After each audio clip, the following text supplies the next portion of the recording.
Okay. Okay, at 6 p.m. on Tuesday, February 18th, I will call to order the monthly meeting of the Village Board of Trustees for Sister Bay. Roll call. Bell, Here. Housen, Here. Shampoo, Here. Berto, Here. Werner, Harf, Here's- There we go. and Orozco. Here. Saw you wave, Allison. Okay, we got it. Okay.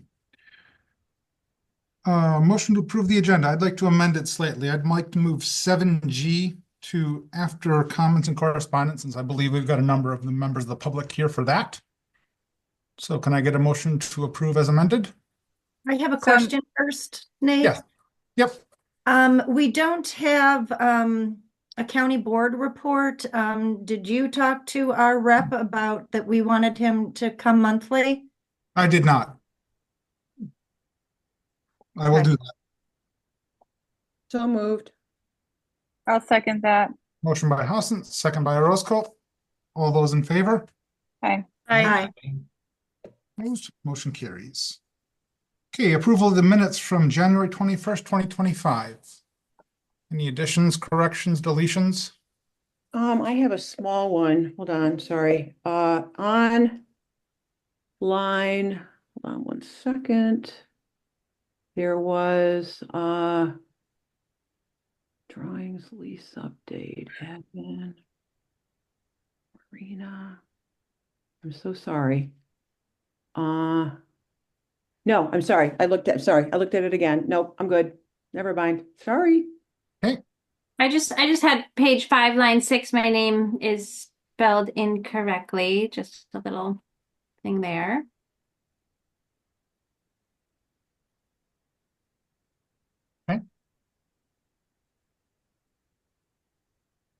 Right, Wait, well, I'm sorry. I do. I'm sorry. Page 4, line 5.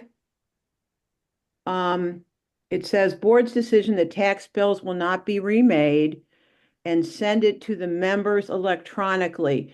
Finance committee members, please. Okay. So they That's what can- that instruction was.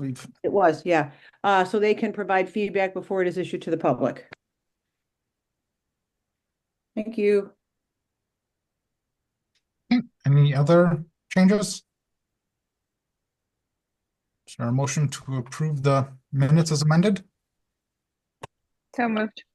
Motion Second. by Orozco, second by Housen. All those in favor? Aye. Aye. Aye. Opposed, motion carries. Okay, comments, correspondence, concerns from the public. I would like to have anybody that wants to speak to 7G, I'd like to have that done at the time when we get to 7G, which will be directly after this. So if there's anybody that'd like to speak to another matter, Nate, what was 7G? 7G is the administration building reconsideration. So you want us to wait for that? Yeah, I want to have all that done under that one item.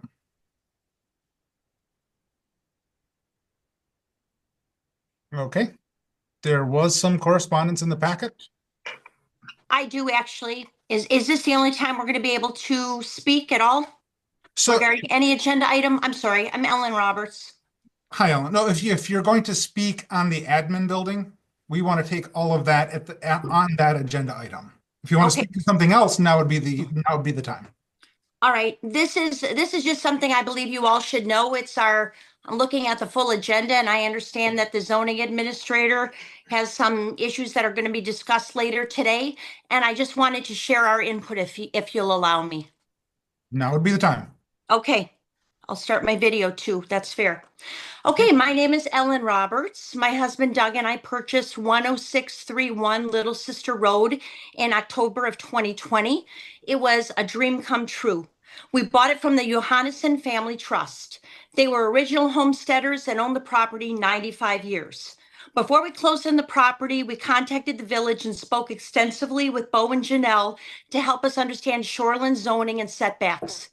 The 616 square foot cottage on the property is now 100 years old.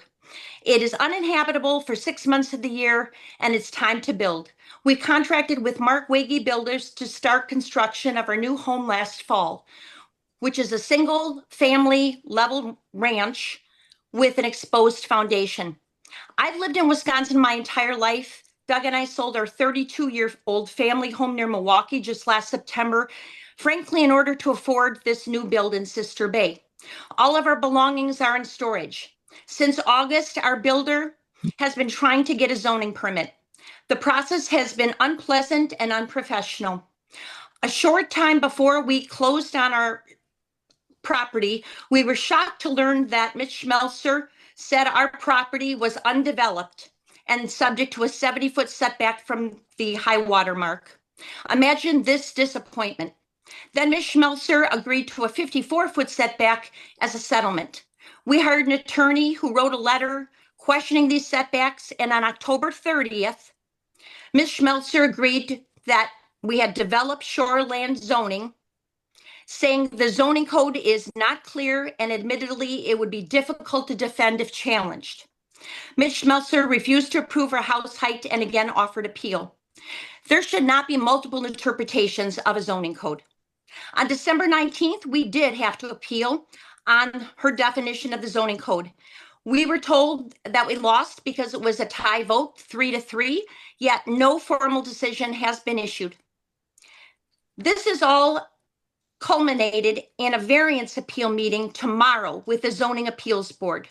But what is most concerning about this is Ms. Schmelzer's comments in her staff notes that are for the meeting, which is now public record.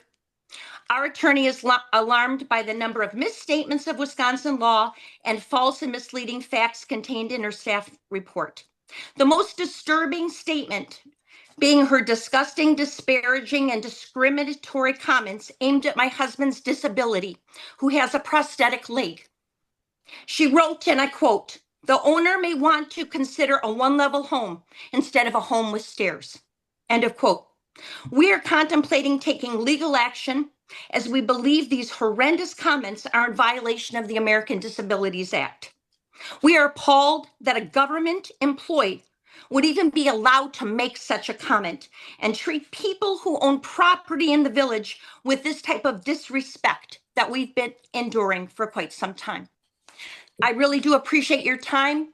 I hope this was appropriate to bring up today, but in light of various conversations, I think it's wise that this board understand what we've been dealing with. Thank you.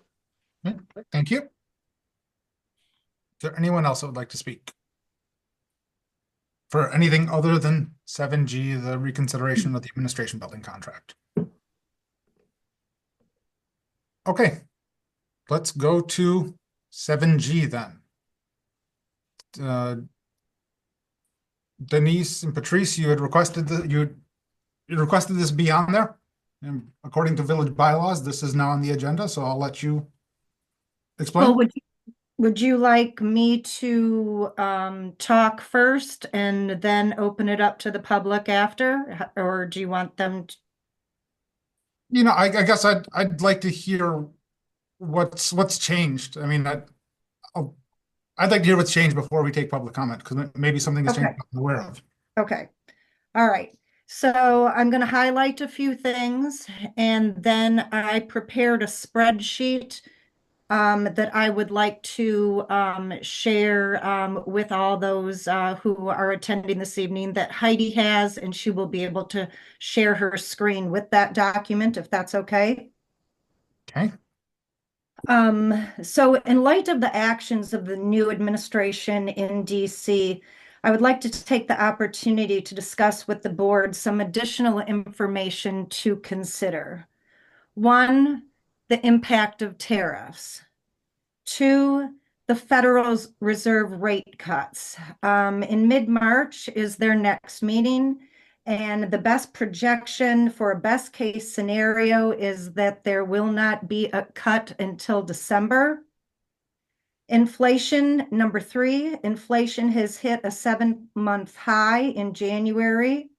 Number 4, core inflation has hit a 10-month high, increasing 0.5 point.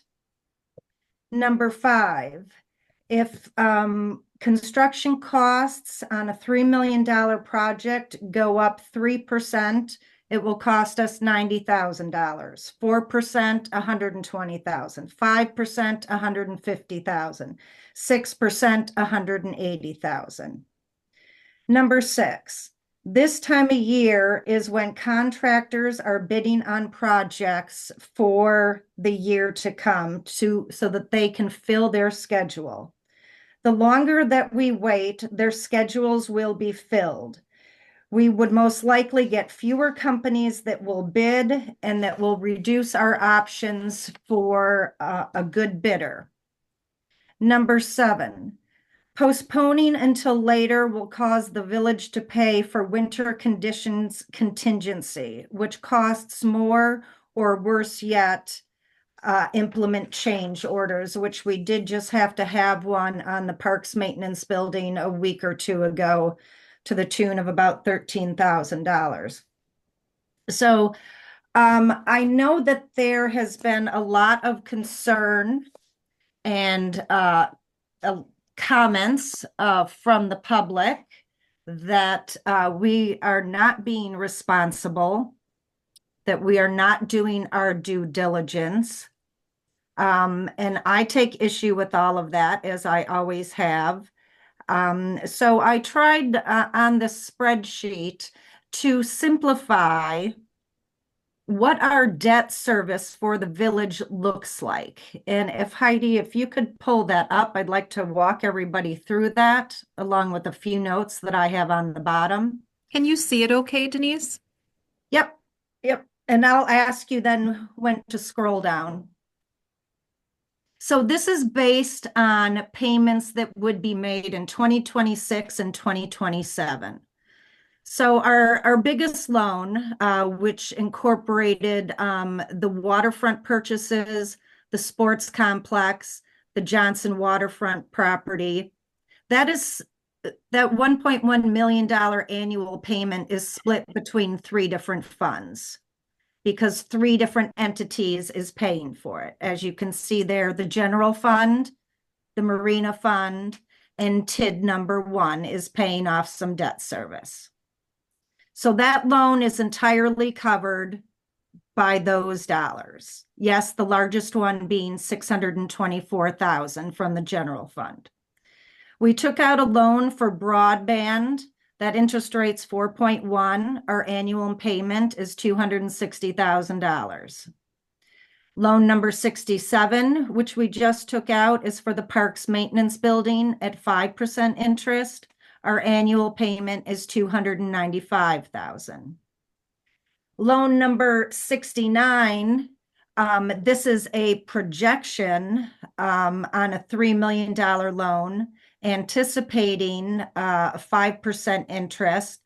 And I don't know why, but Baird it might be between our short-term borrowing and our permanent borrowing, that our first year payment would be $600,000, but then it drops off annually to $215,000 for 2017 and beyond. If we took out a loan for the Mill Road Triangle, which is estimated to be about $2 million, our first loan payment is not until 2027. Again, anticipating a 5% interest rate. Our annual payment would be $200,000, and Pratt funds, our premier resort area tax, would be paying that note. So with all those combined, we are at $2.5 million of total debt. This does not include any other marina debt, and this does not include sewer and water debt, because they are not taxable. The ratepayers for the sewer and water and the people who rent the slips pay for the marina. So if you take that 2.5 million, we have the 182,000 from the marina fund that goes back to that loan number 58. Every year they pay roughly, I've rounded numbers, so it's not all precise. The marina will make those payments until that loan is paid off in 6 years at 2031. The TID, 341,000, same scenario on that loan number 58. We'll also pay that roughly that same dollar amount for the next 6 years until that's paid off in 2031. We have room tax slated at $500,000 to be taken off our debt payments. So we are not taxing for that. It's money through our room tax that we have already collected. We have the $410,000 from TID number 1, and those payments will continue until 2031. And then when loan 58 is paid off, those dollars are available and can be used to continue on with payments of that dollar amount. And then we have the $335,000 annually from Pratt funds that will continue for the Mill Road Triangle for the life of the loan. That reduces our debt levy to roughly in 26 and 27 to $734,000. This year and last year, our debt levy was $850,000. I don't think that we are being irresponsible with the way that we have been planning to accomplish some of these projects that have been put on hold because of all the money that we spent on the waterfront projects. We would not have received 2 Moody's upgrades within pretty much a year of each other. 2 upgrades, that's unheard of. And because of our excellent credit rating, the loans that we took out for the broadband and for the parks maintenance building, what was presented to us in August of 2024, and when we actually took out the loan in November of 2024, our interest went down because our credit rating was so good. And from the projections that Baird had given us versus what we're actually going to pay, we are saving $750,000 in interest. So I wanted to try to condense this so that everybody could have maybe a simplistic form to look at to try to understand where the village is at. Now, we can still blow up our budget with our capital improvement plan if we decide to do too many smaller projects, replace too many trucks, buy too many lawnmowers, do other things of that nature. Yeah, that can still happen, but I don't believe that that is the intent of this board or of the finance committee. And I just wanted to point out that by doing the administration building and the Mill Road Triangle, it does not affect our debt levy. That's what I wanted to say. Okay. Thank you, Denise. I just want to, I guess I want to say one thing before we open it up to the public. I was surprised when I reached out to Chris Hecht that there hasn't been a conversation with the fire department about what potentially would be needed out of that Lagerquist property. And I really think that, one of the reasons we got that is the potential. And I say potential strongly because I'm still not sold that we need to do that, to have a future fire station out there at some point. I think to put the administration building and start building that before we've even had those, like right now, Chris is going to come to Parks next month. I had a conversation with him about 3 weeks ago before this was put on the agenda. I still think there's another factor in here that goes beyond interest rates and costs, and that's also the public trust. The public trust we have really struggled with because not through our intention, but through how the whole Wisconsin property tax system works. What has actually happened? I don't think there's anybody in the audience that says, oh, the board tried to raise taxes last year, but it happened. And I think that I have a hard time trusting us, and I'm sure they have a hard time trusting us. I also think that we need to figure out what that is that we should reserve on the Lagerquist property. Another thing is, I think we should take that part that we need for the village for future use, and we should sell the rest of it. So the first part of that is figuring out what the village really needs out there.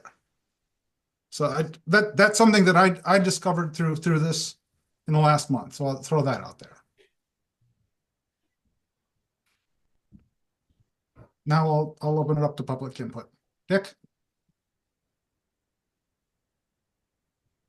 You're muted. You have to unmute Dick. How's that? Thank Better.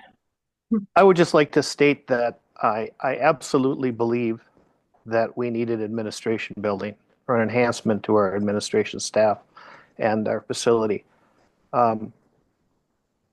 That being said, I could not agree with Nate more that there is an air of suspicion in the village, but I don't necessarily believe that it's on a tax and spend issue that has been exacerbated by this year's mistake.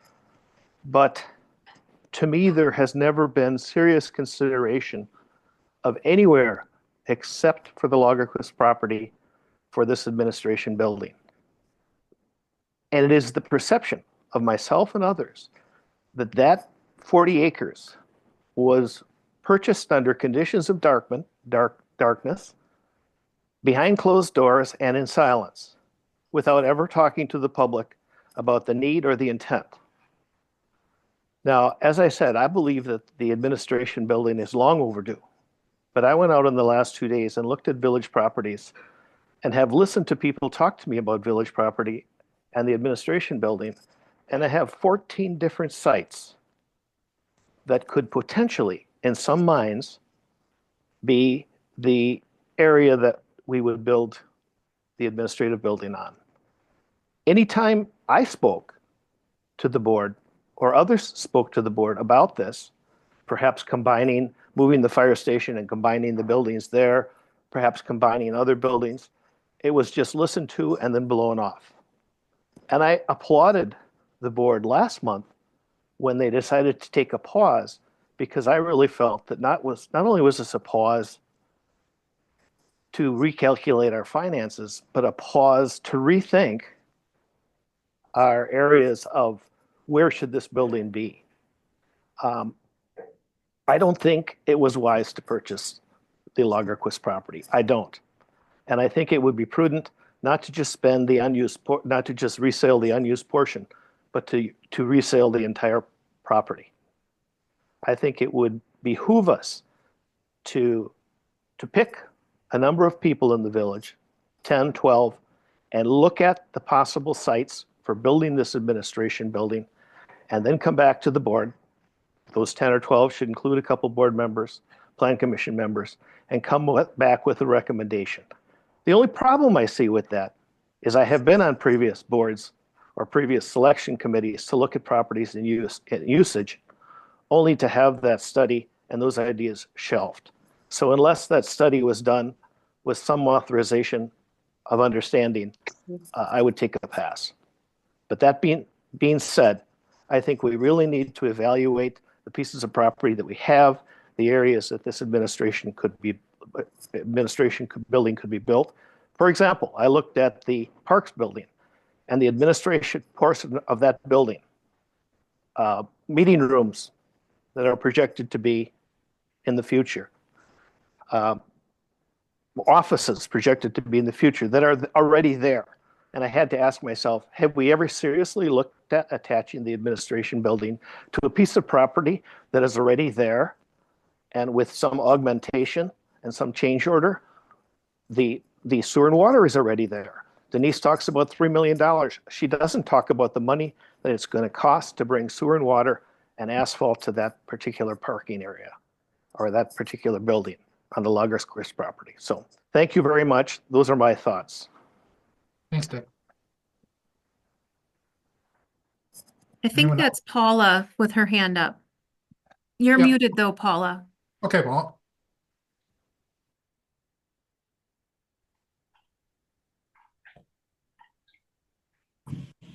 Okay, hi, sorry about that.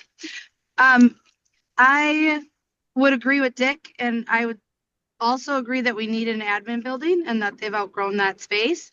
But both Nate and Dick hit it on the head that it seems to be a little premature for several reasons. One, not taking stock of the current properties and potential spaces, but also to put down a brand new building on Lagerquist without an overall plan. You know, do I think it'd be smart to resell and recoup? Yes. But if the village truly came and said, this is our long-term plan for the property, that would be different.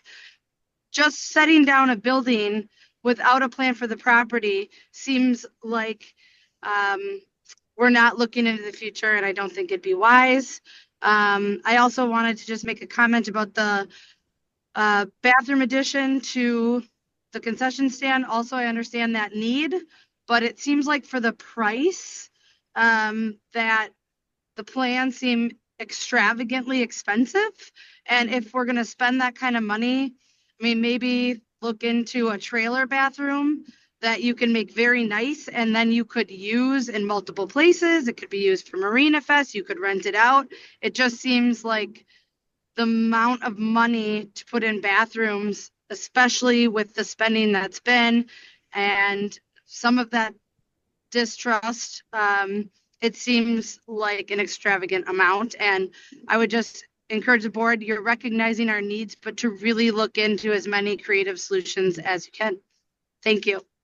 Thanks, Bob. Mike, I see you've got your hand up. Good evening. I just want to say that I also agree with Dick's comments. I think that we have to do something with an administration building, but I don't think that we have been creative in finding more efficient ways to create admin space. We have to remind ourselves that we are sitting on top of two substantially large increases in property taxes in 23 and 24. And while Denise is making a case that debt service is maybe lower than what it appeared on our 24 budget, which was just shy of, I think the cost of money and non-operating expenses were close to 50% of our budget when combined. That may be dated, but the issue is we have a problem with our expenses. That's why taxes are up. When you look not only at the property taxes, we have a looming expense with the water and wastewater treatment facility. Those may not be covered by the property tax levy, but the same property tax payers that pay are going to pay for that. And we're looking at substantial increases in our water and wastewater expenses. That's also a responsibility of the board and a fiscal responsibility of the village to manage. So I want to say that I think it was a smart and courageous move by the board to pull back a decision and to wait until we can sort through decisions that will impact 25 taxes. And I was also applauding the move that was made last month where you deferred construction of the admin building. And I would encourage you to continue down that path until you get a better handle on all costs and all taxes. Thank you. Thank you, Mike. Would anybody else like to speak? Nate? That's Patrice. I know that's, Hi. but we'll come back to the board here. Okay, I think thanks, Janelle Nate. had her hand raised, so Janelle. Thank you. I realize that not everyone who's logged on to this meeting knows me, so please allow me to introduce myself.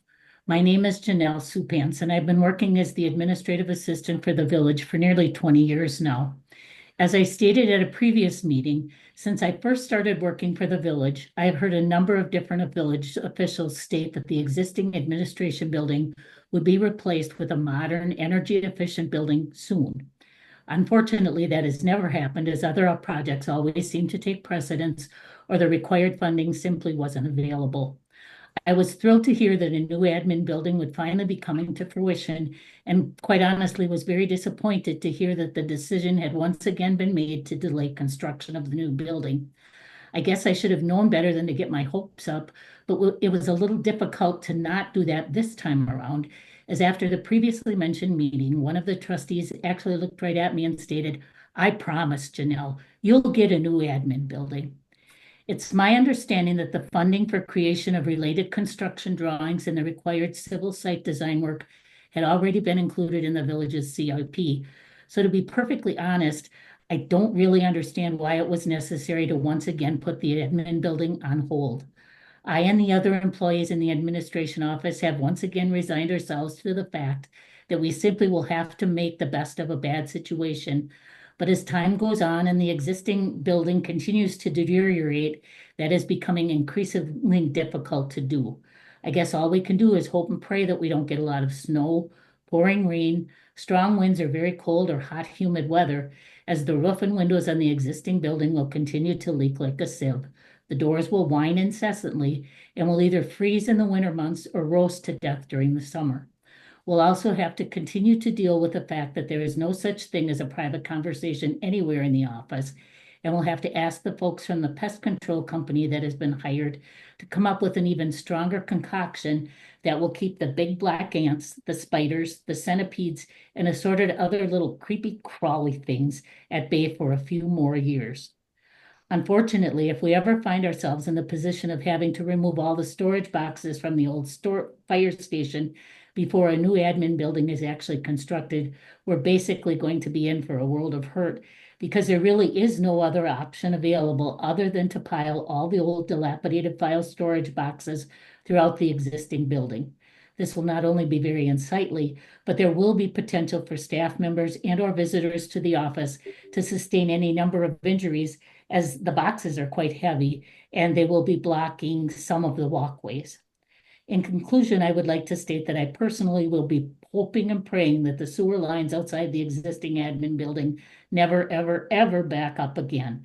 The last time that happened, the odor of sewer gas was most prevalent in my office. In addition to that, there was raw sewage literally standing on the floor in there. I can put up with a lot, but quite frankly, that is way more than I ever care to deal with again. Thank you for your consideration. Why aren't they taking care of their own building?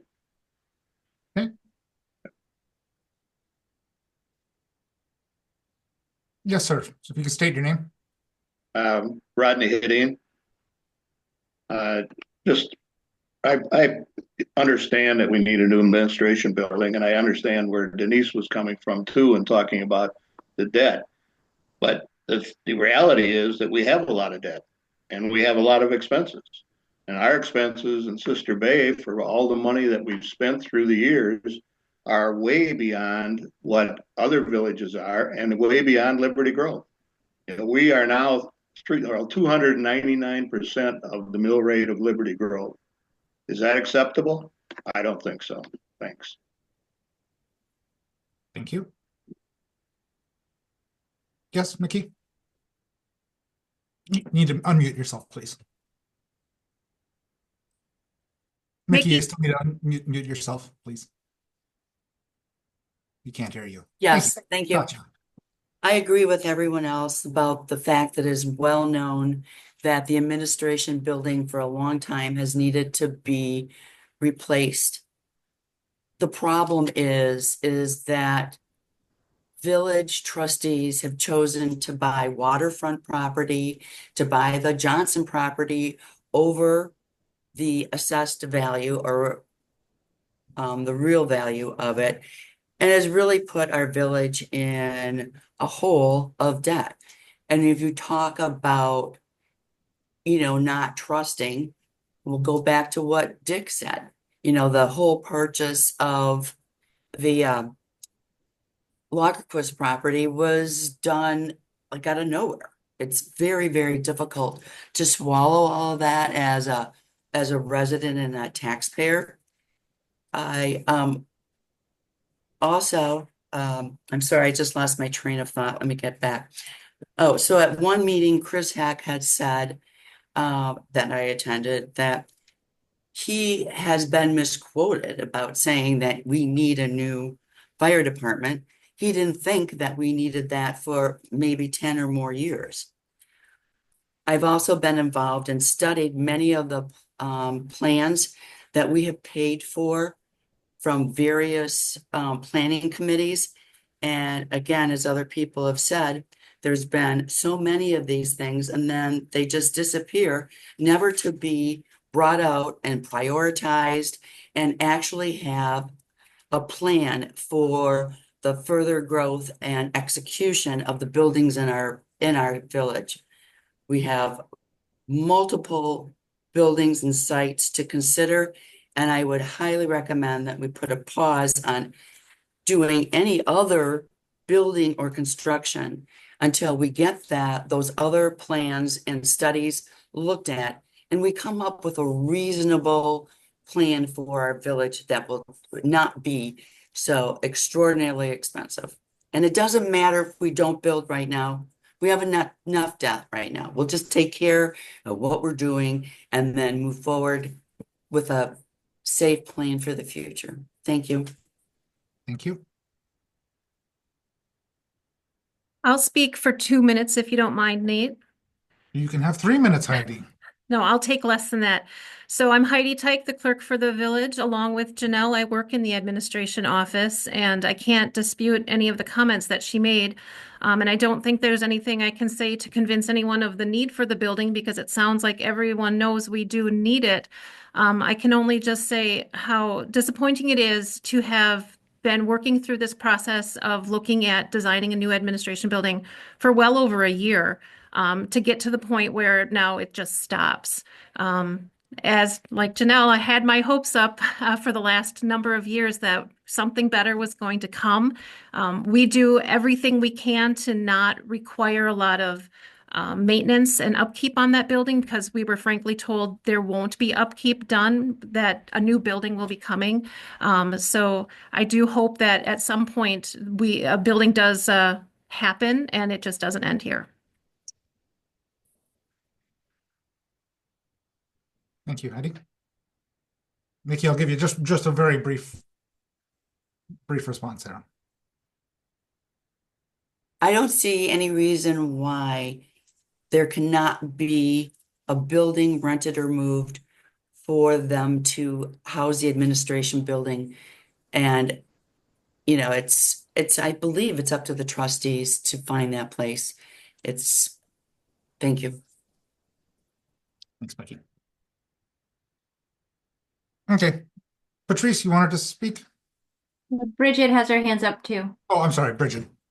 Thank you, Patrice. Oh, thanks.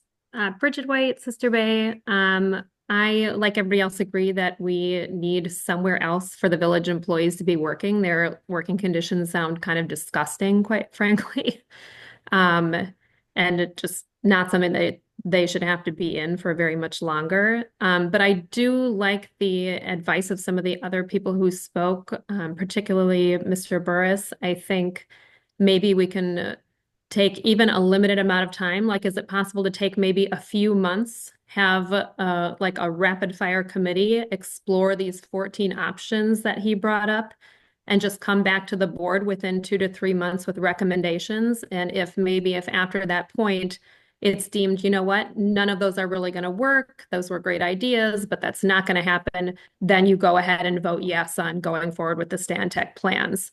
But I don't think it's a bad idea to take 2 or 3 months, do a quick in-depth review of the other possible choices. And then now you've done it. Now we know they'll work or they won't work. And now you have all the information on the table. I don't think anybody's saying, no, we're not going to have a new admin building. I just think getting a more overall view of what the other choices could be that maybe were overlooked would be a good idea. Thank you. Thanks, Bridget. Okay, anyone else? Denise, let's take it back to the board then. We'll have Denise and Patrice. Okay.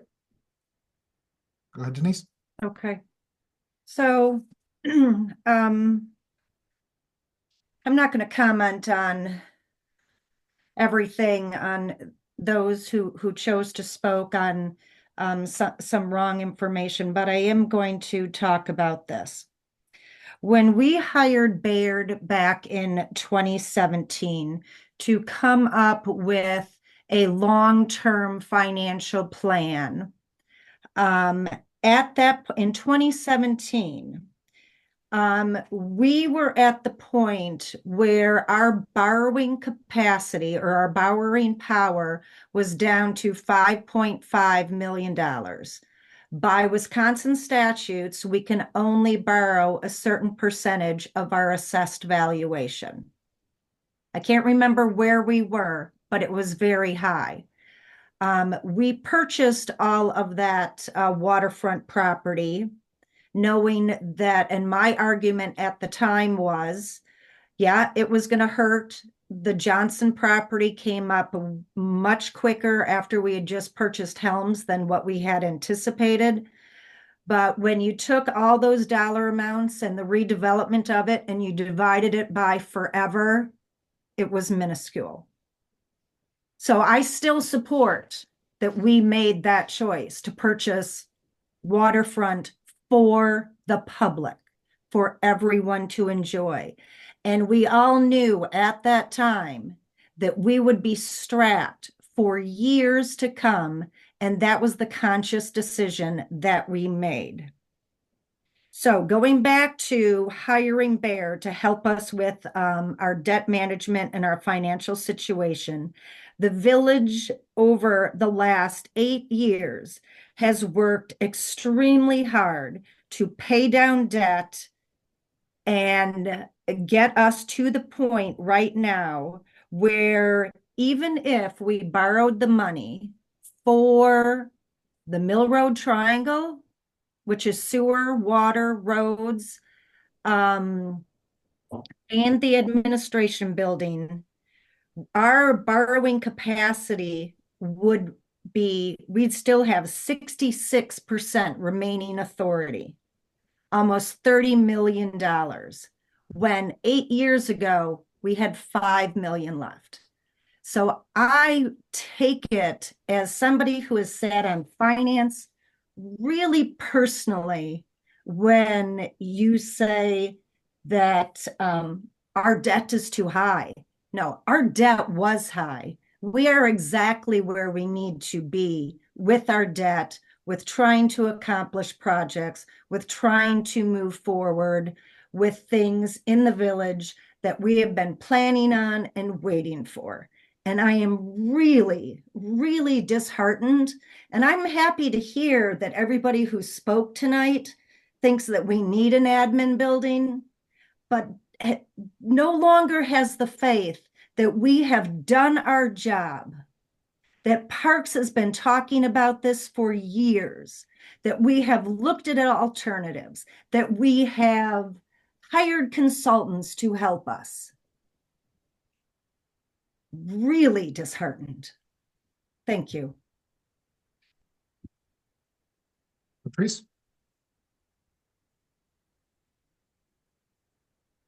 Tracy, do you want to speak? She's still on. Okay, I don't see her. So at this point, oh, go ahead, Louise. I just want to say one quick thing. I think in moments like this, it's always a good thing to briefly say, like, how did we get here? Right. And it took a long time, obviously, based on Denise's, recap of the really, really great things that the village did in a courageous way in terms of purchasing the waterfront, burying power lines, et cetera, under quite a bit of criticism. And as I've said multiple times, only to be copied many years later. However, I think that one of the reasons that we're here is because that in the process of paying down a lot of debt and being in a good position, there's certainly a difference of opinion on how much debt we should carry, but we also took on, some more. We bought Wiltsey and we bought Lagerquist. And we still not sure what we're going to do with the current Parks building once the move is made over to Autumn Court, and just to remind everyone that when we had the facilities plan done, at least for me, and I was relatively new, it really shined a light on the complexity and assortment, for lack of a better word, of all the different facilities that we have. So I would like to think of it as an opportunity. And I like Bridget's idea of fast tracking it. We don't know how to fast track things in government, by the way, in case you haven't noticed, not just at our level, but every freaking level. So, but if we could fast track that, that would be ideal. And maybe, because what I'm hearing too is, and I'm well aware, is that it's the building. The building is it's like, you know, you're living in a building that's leaking, that's not heated properly, doesn't have proper, it's the facility, it's the building. Yes, we need more room. I understand that part of it. So maybe on an interim basis, I don't know where, but we could find a better place to have an office. But nonetheless, you know, I think that we got here because we spent a lot of money in the right way to develop the waterfront and do other structural things. And then we also invested in some other property, invested in some other property. And in knowing that we had to do some things with some of our facilities, we have a lot of them. And so if we can fast track, you know, if we can fast track the admin building, figure out what to do with the old, soon to be old Parks building. We know we're going to keep the post office where it is and do that relatively quickly. Then the suffering that our admin team has to go through living in, you know, working under not great conditions and that might not be as long. Maybe, I don't know. I'm trying to look at this as an opportunity. You know, I think it's always good to step back. I know there's a difference of opinion on the, you know, on the debt. And I understand where Denise is coming from, because you have to remember, you know, where she's coming from, you know, and I'm new. I'm not coming from that place. And so I do understand it. So there is a difference of opinion there. So somewhere in the middle, you know, if we can figure out what to do quickly when you do things quickly, you always make mistakes, but try to do things, you know, with thoughtfully in an efficient, quick way for the admin building. I think that would be the best solution. I don't think it's right now. I don't think we signed that contract right now, but I also don't think it's a year from now. I too appreciate, Denise, everything you have shared with us, and I am very thankful that the village spent money years ago to buy the waterfront. I think that was very important despite the debt that incurred. I feel like before we bought Lagerquist, what was that, just a year ago or so, the admin building was going to be in Wiltse. And now we keep talking about Wiltse for housing. And some plans have shown what look like 750 to 1,000 people moving on to Wiltse, which I have had issue with. And I know our housing task force is looking a lot into housing. And from what I've seen, I don't see the feasibility of or viability of putting all this housing out there. So what happened to our idea of putting the admin building originally was going to go on Wiltse. So now we have this new property. So I too, like Dick said, there probably are many other locations. I do agree there's a need for it. I like the idea of just taking a couple more months and really looking at all options. I don't think Wiltse should be filled with houses, doubling our population. Maybe the admin building should go back out there, get sewer and water right from the sewer and water plant. Couple other things. We might have the expense of the fire truck we don't know about. There's a $900,000 grant that this new administration, federal government, might not give us anymore. So Sister Bay might be on the hook for $900,000 that we thought we were getting. And we'll have to pay that in a couple months. And then there is still the radios that we don't know. The county has to get new radios for our emergency services. And that's another big bill that I don't think we've really built into our budget. So there are especially this fire truck now has me a little worried that we don't know if we're getting this grant. So there is some money that might have to be expended in other ways. And I am not in favor of filling Wiltsey with a ton of houses and doubling our population. So I'm thinking maybe admin should go back there and rethink the whole Lagerquist. That's where I'm coming from. Okay. Any other trustees like to speak? Nate? Yes, Patrice. Hi. Yes, I just brought this back to the board because I really feel this will cost the village a lot more money at the end of the day. We are trying to save money for the village. I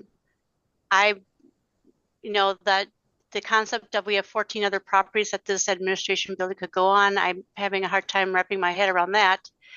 The reason the Wiltsey property was purchased was for affordable housing, not for the administration building, as far as I know. We really need this administration building. We've been kicking this down the road for 20 years. It's a mess. So I really would like the board to consider how much more money it's going to cost in a year or 2 or 5 that it's going to cost the taxpayers, and they will be very unhappy then as well. Thank you. Thanks, Patrice. I think Lily was going to speak before Denise had her hand up. Lily? Yeah, just kind of adding on to some of those comments. First of all, Denise, thank you for all the information you provided. That was very helpful. And Dick Burris, your comments were very helpful as well. I think there's one thing we can all agree on here is that we do know that we need a new admin building or a new space, whatever that space might be for our staff. And just kind of judging by what everyone has thoughts here, it seems like we're all over the place again. I'm on the Parks and Streets Committee as well, and we have worked on this admin building project for the last few years. And it's okay to, you know, we're at a point right now where we're doubting this, and it's okay sometimes to rethink things. Prioritize and look into what, you know, there's Allison and Patrice mentioned the whole housing thing again. We don't really have clear ideas of these big projects that we're working on. We're going back and forth again on should it go here, should it not go there, or where. Anyway, this being said, and it's something that I've said before and I'll say it again, fortunately or unfortunately, we are dealing with first world problems. So just think about that.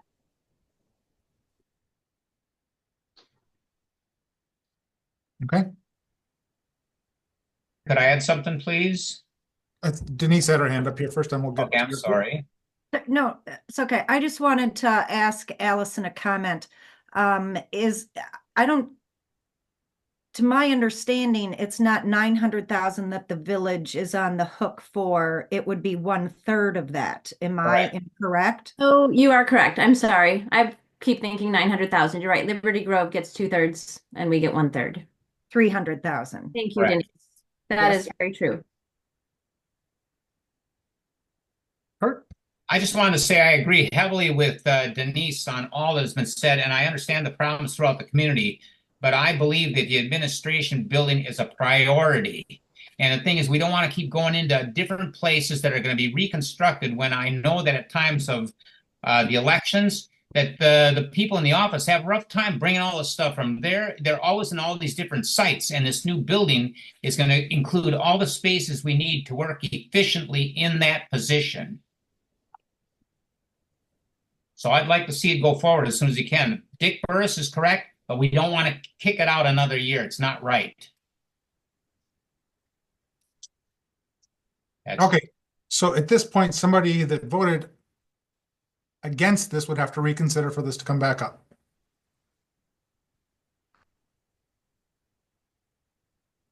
So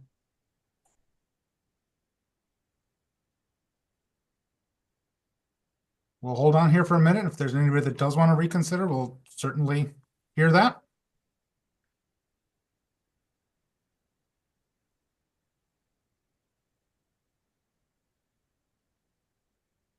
Okay, there's not a motion to reconsider, so we'll move on to that. I think that there is some things that we should discuss to under item 10, matters to be placed on a future agenda.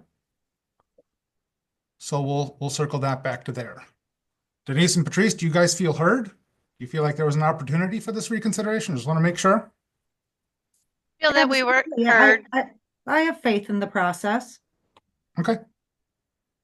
And Okay. in the meantime, is there any opportunity to move into the old walk-in clinic? Can we look for other office space? I think that's something we'd want to look at under 10. There's a couple different things, like that's items for future meetings. Got it. Okay, then we'll get back to the agenda at 6A, the Chapter 58 parking amendments. Julia, those came through quite a few months ago, and I think they're finally back at the board. Sure. Back in August is when we heard them or introduced them. The board did have a change, as you know, and read in the packet regarding the 4-hour parking limit in the public parking lots. And other than that, there were no issues. So this today, if there are no other changes and if the board is okay with it, this would be adopted and then go into effect in time for the upcoming marina season. Marina is the one that is really impacted the most, I think, by this ordinance. Okay. Any questions, discussion on this?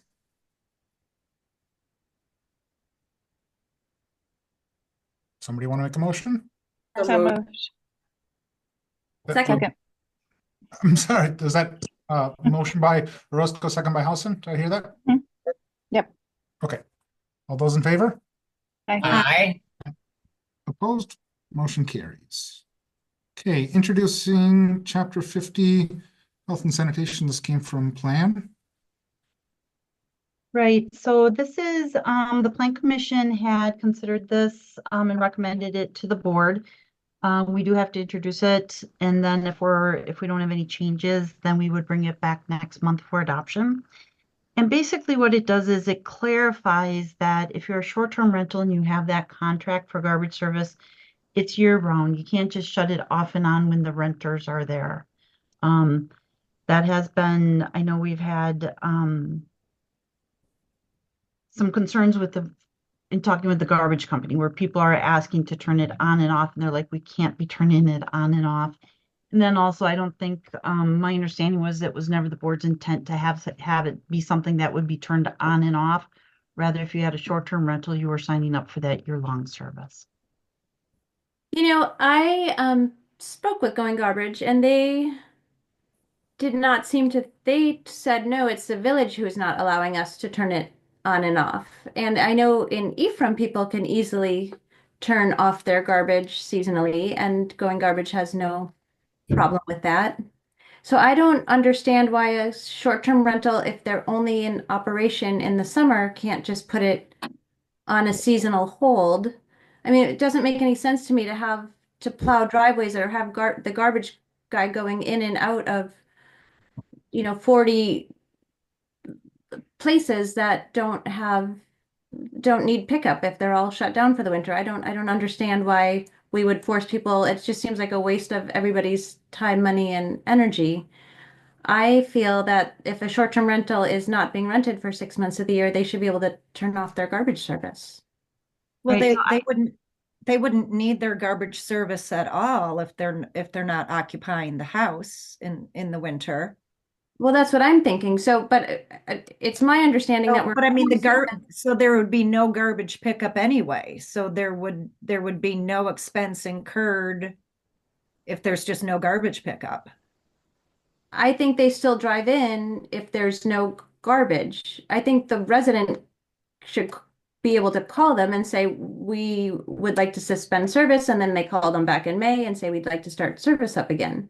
But from what we've heard from the short-term rental owners, a couple of them over the year or so, they say that they're not allowed to do that because the village says they cannot do it. So I did meet with Jeff Johnson and Andrew from Going Garbage.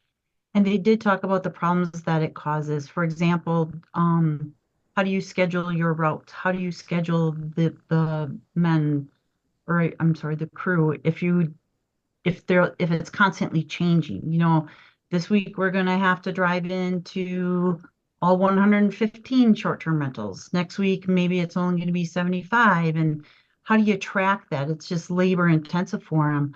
And they support it. They actually met with me about it. They came here over concerns with it. And it has caused, I know, even at the village level, when we've talked about it, we're like, yeah, how would we track that? Because we don't know when people are renting. We don't know, okay, now this week they have to get garbage pickup. Next week they don't. What if they quick have a rental? You know, how does that change things? So it was just logistically, it was a nightmare. Both the village and Going Garbage don't know how they would be able to monitor turning service on and off for 115 short-term rentals. I was thinking just seasonally at the end of October, if people say we don't want pickup anymore and they turn off their service. Is that allowed? And then in May they call and they turn their service on again. I mean, I do that in Ephraim. We have Yeah, I mean, it is something to consider. Most of our rentals, most of our properties, though, if I remember right from when we looked at the data when we were amending the code in 2023, and we looked at it, the majority of the properties do still rent in winter, though. So the majority of our properties are renting year round. Okay. I feel like we've just had complaints written to the board from people who complained that they had to keep paying through the winter despite not. Yeah, I am aware of one woman who has come to us several times about that. Yes. So what's happening with that person is, are they not, then it's becoming owner occupied, so there's still garbage service there, but they're owner occupied versus being a short-term rental for the winter. Was that the situation, do I recall, Julie? They don't live there. They just come up. I think they come up periodically to the home. Sure, but what their argument was is that we're no longer have this on the short-term rental market. We don't want to have it, therefore we don't think we should have to have garbage service for whenever that is. Am I recalling this correctly, Julie? Well, they still are a short-term rental. They still are licensed as a short-term rental. They don't have rentals in winter. I think that one either doesn't have them or doesn't have many. So she was just concerned, why do we have to pay for this if we're staying here? Was her comment on that, if I recall correctly. Nice. So I don't know if you have this answer, Julie. I don't know if I've ever asked this question or if we've ever talked about it in this specific of terms at Plan Commission, but the village still is paying the portion for their garbage to be picked up as if it was curbside. So there's a small additional charge for them to pull in and dump it wherever that location is. Are you aware, do you know what that additional fee is that they are being charged when that happens? Is it kind of a flat rate, or does it vary depending upon, is it easily accessible? Does the driver have to get out? Do you know? Yeah, it fluctuates a little bit, not a lot, but it fluctuates a little bit, like longer driveways, or based on the situation. But what we see, because we see the contracts come through, it's about $35 a month. Okay. So that's not bad. I didn't realize the village is already picking up half the tab, unlike Ephraim where you just pay what you pay. No, the village pays for everyone's garbage service. That's included in our taxes. And then for the short-term rentals, because of the added, I think the decision or the conversation was the added garbage or the added issues that we were having. They were overflowing. The bags weren't stuffed all the way in. They were being put out at the curb earlier. That one way to get control of that was, rather than have these garbage cans coming out on Sunday overflowing and sitting out there, how can we get it that they stay on the property and we don't have those issues? And the answer was have them get And that part door-to-door makes a lot of service. sense. Yeah.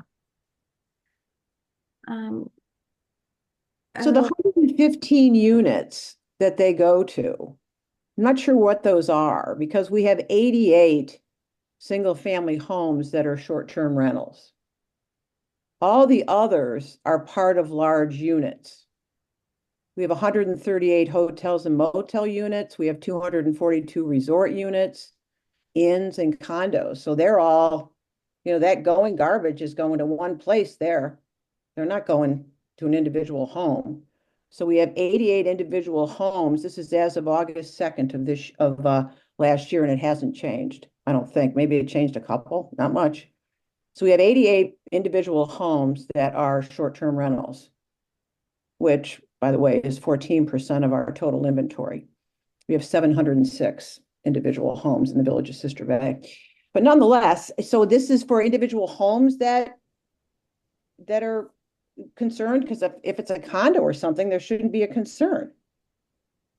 Right? Right. It's this is for the single family homes. We do have some concerns with condominiums that we're still talking about with going garbage to try and make sure that things work smoothly for them.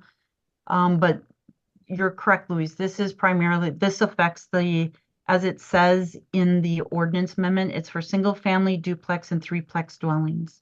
Yeah, well, duplex and threeplex, I mean, especially condo or an inn, condos, we have 56, I mean, those have dumpsters. You're not walking up to each individual condo, I don't think, for the most part. So my question would be, for those 88 homes, I don't know, we have 5 in our neighborhood and they're never open in the winter. I mean, they might be rented, nobody's there. But so I don't know how much of a expense this is or how big of a problem it is for the village, but. Well, it's the recommendation from the Plan Commission. We keep tweaking at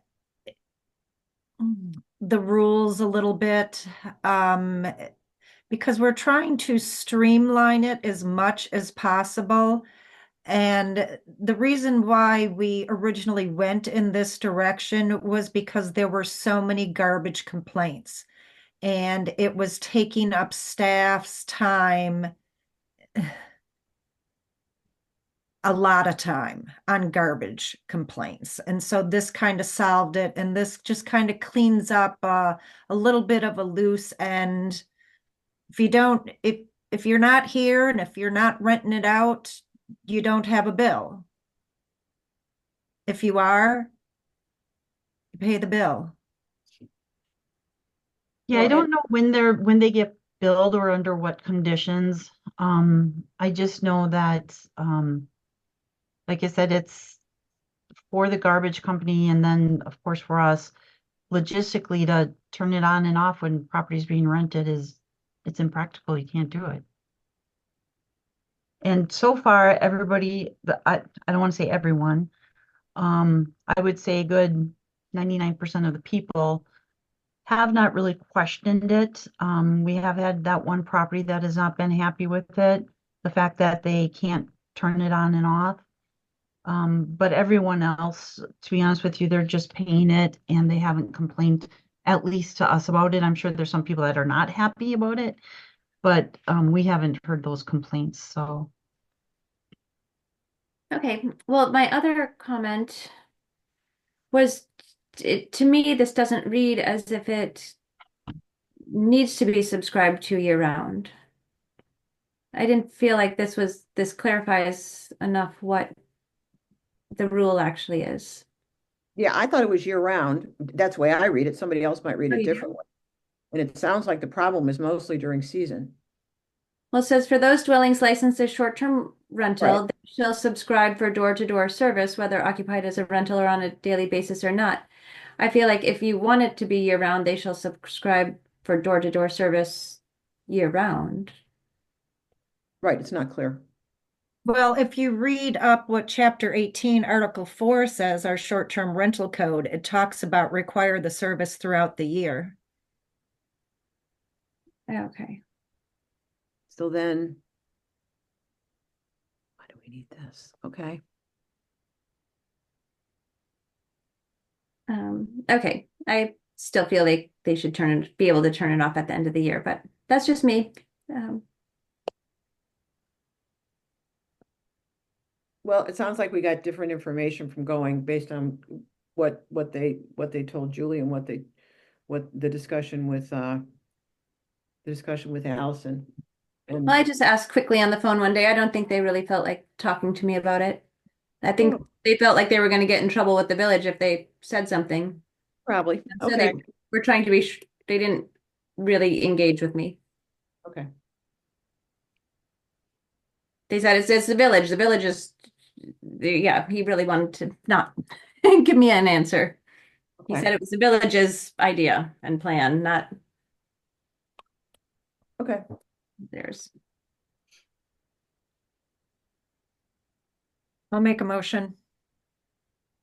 Motion by Berto.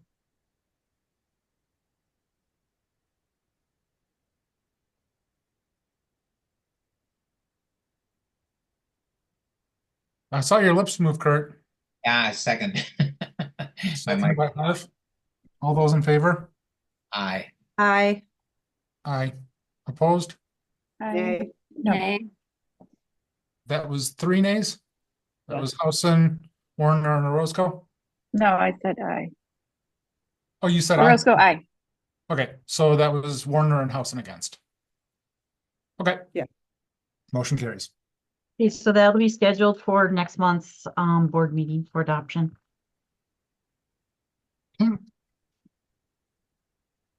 Chapter 62, Utility Code Amendments, page 32. Okay, I believe Megan is on the call, but as you can see in the packet, there's she has done a lot of work on updating the utility chapter. This did go to the utility committee. They did support it. So it is being introduced today. So if there are any concerns, we'd want to talk about those today, because it would be scheduled for adoption next month. Okay. So Megan, it looks like and I did read it thoroughly. It's a lot. But some of it is like terms that are a bit of it has to do with syntax and grammar and things like that, or being more specific. Would that be a good way to describe it? Yeah, there's kind of a lot of technical terms in there, so I did do a lot of updating of the definitions as well to try to make it as clear as possible. Okay. But if there's any definitions that you notice that you would recommend to put in there, that would be helpful. Probably not my wheelhouse, but There's also several pages of brand new text, so it is more than just syntax. no, I know. and Yeah. Yeah. Once you get to page 20, there's quite a bit. Mhm. Yeah, I just feel like this really needed to be updated. I mean, there was never any reference to water meters, which is a huge part of the utility department. So I felt like a lot of stuff was missing out of it. So I feel like it is a very comprehensive code. There's still things that I would probably change in the future, but I think it's a good start for what is shaping the utility code currently. I don't know where it was. Did you update? Maybe was there a need to update the text or the verbiage about an overflow or anything like that for a hauler? Yeah, and I did want to include the language in there that they have to about the requirements for haulers, because that was a problem that we've been facing. So I really wanted to make sure that the code was solid with enforcing that procedure. Okay.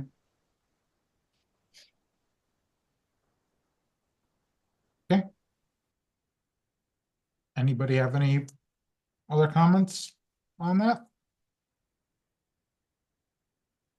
We're putting our faith in you, Megan. That you know what you're doing. You certainly seem to. Thank you. Okay, I'll make the motion that we bring that to. We approve that. What is the motion here, Julie? To have it come back for next month? So Right, if you approve it or you would recommend it for adoption next month, and then it'd go on the agenda as an actual ordinance. okay, I'll make a motion that we recommend it for adoption next month. Second. Roscoe. Motion by Bell, second by Roscoe. All those in favor? Aye. Aye. Opposed, motion carries. Okay, 7A, development agreement for Eagle Mechanical on Highway 57. Okay, so we recently, as you know, issued a development agreement to Eagle Mechanical, and they had some color changes, some trim changes, so we do have to amend the development agreement. The document and the colors and the schematic is all in the packet. So moved. Motion by- Second. Planning. Who was that second by? Louise. Housen? Okay, motion by Berto, second by Housen. All those in favor? Aye. Opposed, motion carries. Okay, intergovernmental agreement for the fire board. This is something that came up last month and I didn't have a chance to talk. Julie wanted on here last month. We didn't have a chance to talk because she was sick. It's on here now. I talked to Chris Hecht about it. I mean, to summarize it, it says that we can choose to appoint somebody that is not a trustee to be on the fire board. It's really not in the fire board, the fire department's interest to do that, but we have that option. So moved. Can I just ask us, well, I'll wait till there's a No. second. No, it's okay. I'll second. Motion by Housen, second by Warner. Denise? Why is my question? Are There was there a- issues that Chris brought up? Yeah. So there was an individual in Liberty Grove that wanted to be on fire that was potentially not going to be on the town board. Then they were again. So he said it was something for flexibility. He also said that it's not in their interest. I mean, like he wants to educate elected officials. The village board still has to approve this. So it's not like the village board is, I don't anticipate this changing anything. I mean, I would not want to appoint anybody that's not a trustee to the fire board. But it gives you the flexibility, and that's something they asked for several months ago. Right. And I'm glad to hear that Sister Bay would not be interested in that. I understand that there's has to be it's just one person and the rest have to be either Liberty Grove supervisors or village board trustees. I just remember that years ago when we had the sewer and water committee that Liberty Grove was on. And at one point in time, there was not one member who was on the village board. And there was just a huge lack of communication. They were not responsible to be reporting on what was going on with the sanitary district #1. And other things that the utilities committee was dealing with. I mean, I was there way back. I've probably been on that committee for over 20 years, if not longer. And it was a real problem. So, I'm leery of it. I'm glad to know that Sister Bay, at least at this point in time, is not interested in doing that. I'm just really worried about the communication of it all. But because they have to have 2 supervisors, I guess I can go along with it. But just because I lived through that other nightmare. I mean, it's a significant enough change. And I actually had a conversation, sat down with Chris and I talked to him for a bit about it. I said, what's this about? What's going on? Not saying I was against it or for it, just wanting to understand. So I absolutely get where you're coming from. But like I say, it's not actually in the fire department's interest to have a non-trustee or a town board member on there, because that's one less elected official they can actually educate and make sure they know what's going on. I mean, Kurt, how much more do you know about the fire department for being on the fire board? Quite a bit more, I would imagine. I mean, you're muted, but I'm. No, I'm not now. I mean, as far as Allison and myself being there, we're always there. But I think his issue was, I don't know, other than it's like I'm intending to stay on, and the idea that we have to have somebody from the village doesn't seem, I mean, a citizen from the village doesn't seem to be a necessity. Yeah, but I'm saying, Kurt, you know more about the fire department after serving on that board. So it's in the fire department's interest to do that. So I get your concern, Denise. I had somewhat of concern, necessitated reaching out to Chris and sitting down and have a conversation with him. I don't see it being a big concern. It was something that Chris was asking for. It wasn't something that Liberty Grove was necessarily asking for. Okay. Thank you. Okay, there is a motion and a second on the floor. All those in favor? Aye. Aye. Opposed? Motion carries. Okay, and then next month you'll see an ordinance to amend chapter 23 to also affect these changes that we just approved. Okay. All right, contract concession stand design from McMahon. Okay, this is one where just a little history. When we had an agreement with the Bays a while back that if sewer and water ever came past the concession stand, that we would install bathrooms there. So we did write a grant. I'm sorry, we had McMahon had proposed a contract to us for design services and then also the engineering services for a restroom addition, and the Parks Committee had recommended it, provided we received a grant, which we did receive last week. So this is recommended for adoption. And the grant was for 75,000, Julie? Yes. Mm-hmm. So moved. Bathroom really cost $25,000 for all this? I mean, I'm assuming you guys have looked at other ones, so it does seem like a lot. I mean, that's a question I had before Paula brought it up. Are you asking about, I'm sorry, ask that question again? Sorry. Is it really cost $25,000 is just the going rate for a municipal bathroom at this point? I mean, I know it's more complicated than residential construction. You're talking about the planning fee, right? Yeah, yes. Yeah, not the bathroom. Okay. Yeah, it's two parts. It's the conceptual design, so they draw it, and then there's a second phase of it where it's actually engineering the laterals under the ground, the electric connections, the plumbing, etc.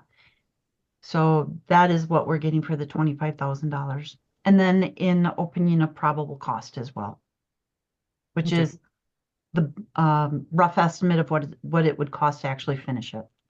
So that's including some of the utilities engineering. If you're saying it's for the lateral. No, the Finance Committee actually approved that lateral. I think it was in December. They approved the stub. It was only a couple $1,000s to get the lateral from the proposed new sewer lateral to the concession building. Okay. That was funded with. Right. That was the Destination Door County grant that we had funded. That was funded with municipal reimbursement funds. Okay. And then this one, or it will be, and then this will be funded with the Destination Door County grant. Okay.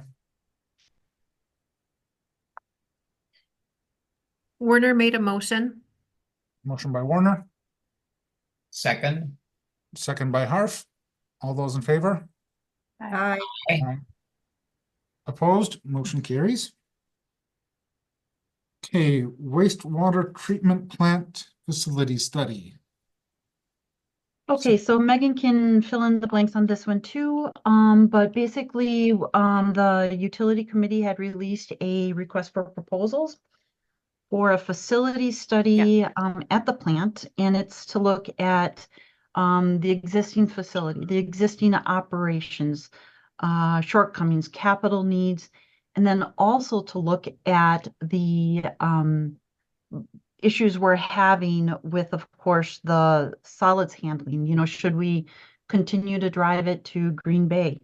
Should we have our own facility? Should we be partnering with our neighbors, or what should we do? So this study would look at comprehensively the plant and long-term, what do we need? What do we need to be thinking about?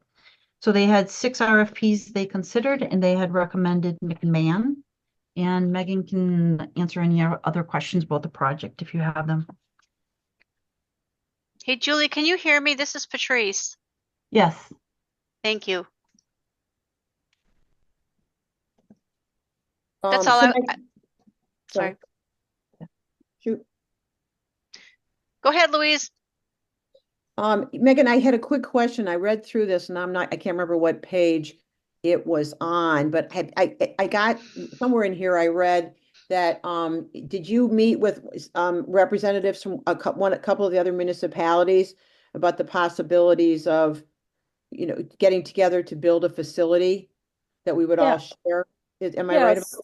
Okay. So we met a couple weeks ago, Fish Creek, Bailey's Harbor, and Ephraim all got together and discussed the biosolids issues. And then Good. we also have another meeting with Sturgeon Bay tomorrow, actually. We're all getting together again to discuss. So You feel good about that? yeah. We're all, interested in finding a solution, whatever it may be. We're open to looking, and we're just trying to express that we're open to working together and whatever the most fiscally responsible option and most operational option would be for the whole county as a whole. And so we knew this was coming, right? That we needed to do this because of either the age of the facility, but also the demand. Yes. Yep. Okay. All right. So I understand that this is part of this question is going to get answered by, oh, I'm sorry, I'll come back to you in a moment, Denise.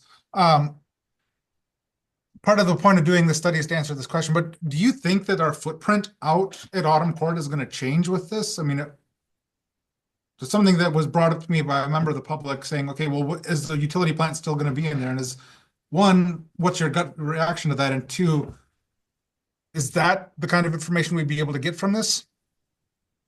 If we do expand? So part of the proposal request was for the engineer to determine 3 viable options for solids handling techniques.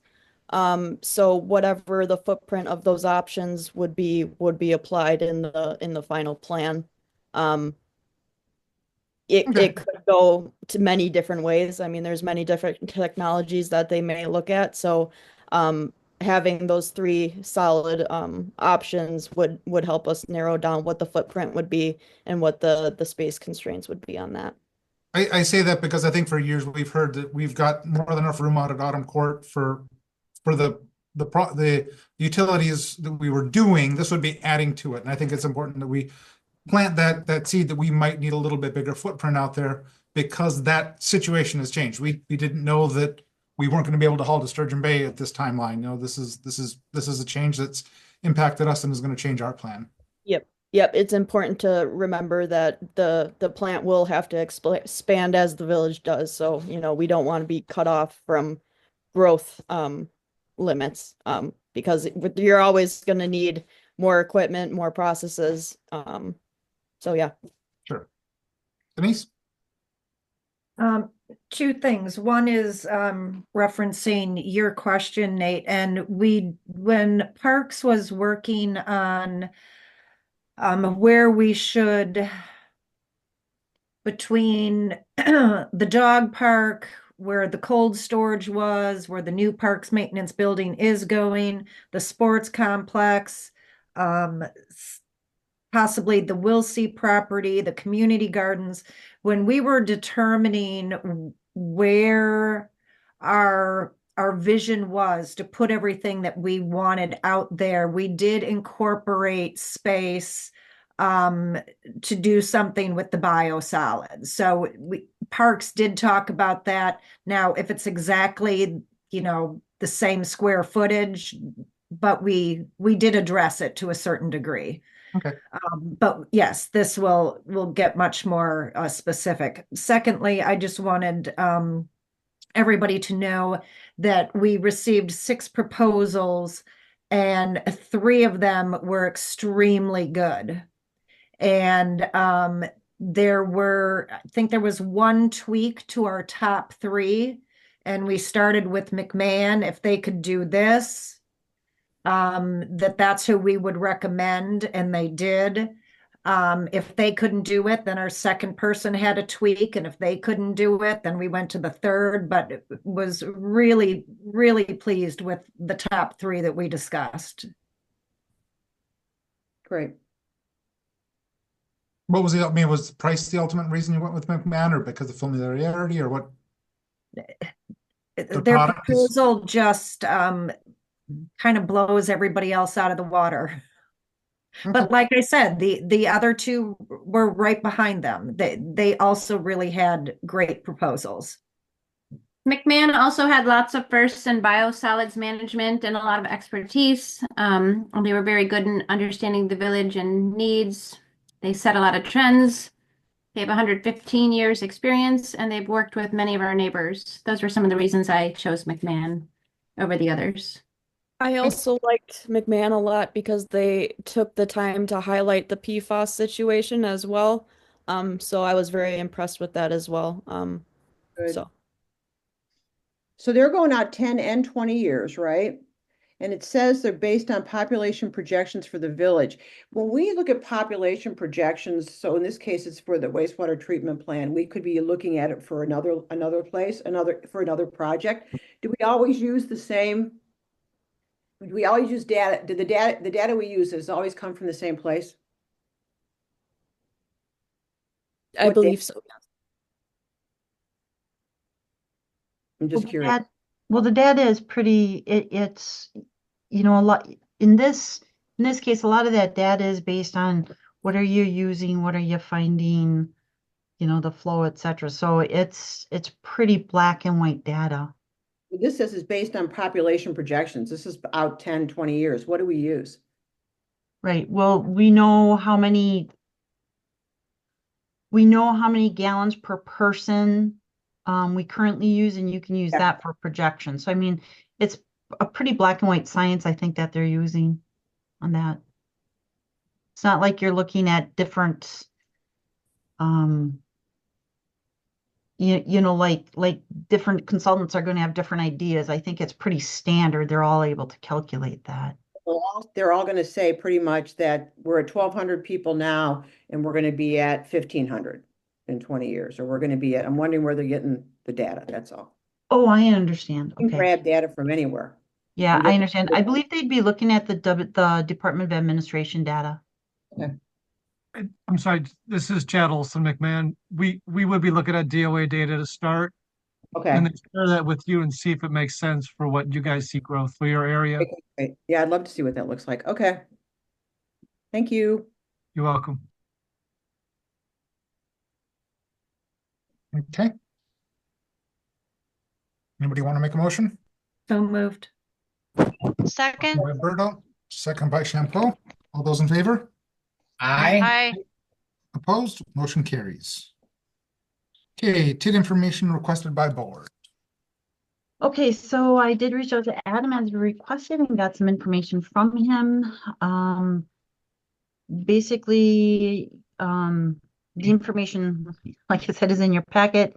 I think the first thing is to, you know, discuss, do we want to extend that first TID and convene the joint review board to consider adopting a resolution to extend the TID. So it currently is supposed to end on August 21st, 2028, and we could extend it to 3 years for a maximum life to 2031 if we're interested. You know, it's really weird, because, and I should know this and I don't. I was looking for the boundaries for TID 1, and I couldn't find it anywhere. I couldn't find it on our website. I couldn't find it on the state's website. I couldn't find it, and should I know that? Yes. Was I here when we did it? No, but still I should know it. So where is TID 1? Let me see if I can pull up a map real quick. Where would I find that? I mean, I couldn't find it anywhere. I was curious about that. And then curious also, having not had a lot of experience with TIDs, but also is reasons to extend it and reasons not to. Mm-hmm. So the TIDs are a lot of planning documents. I believe it's on some of the GIS sites as well. We can always get that to you too if you'd like that. The GIS, I'm very familiar with working with that. I hate the new one, but I'm familiar with it. But okay. Go ahead. So the pros and cons of it are if you have, undeveloped properties in there that you want to see developed yet and capture the tax increment off of that would be a pro. They help pay for other infrastructure that we have or improvements. Okay. One of the, in a lot of communities, a TID is an incentive where developers will go to an area and develop in a TID because they get incentives. We do not offer incentives, so we don't have that in the Village of Sister Bay. Is that a con? No, it just means, people want to develop and we're going to use that property to, to have that increment and then use it to help fund infrastructure. So sometimes you'll see a TID not perform well. Maybe it's where it's located.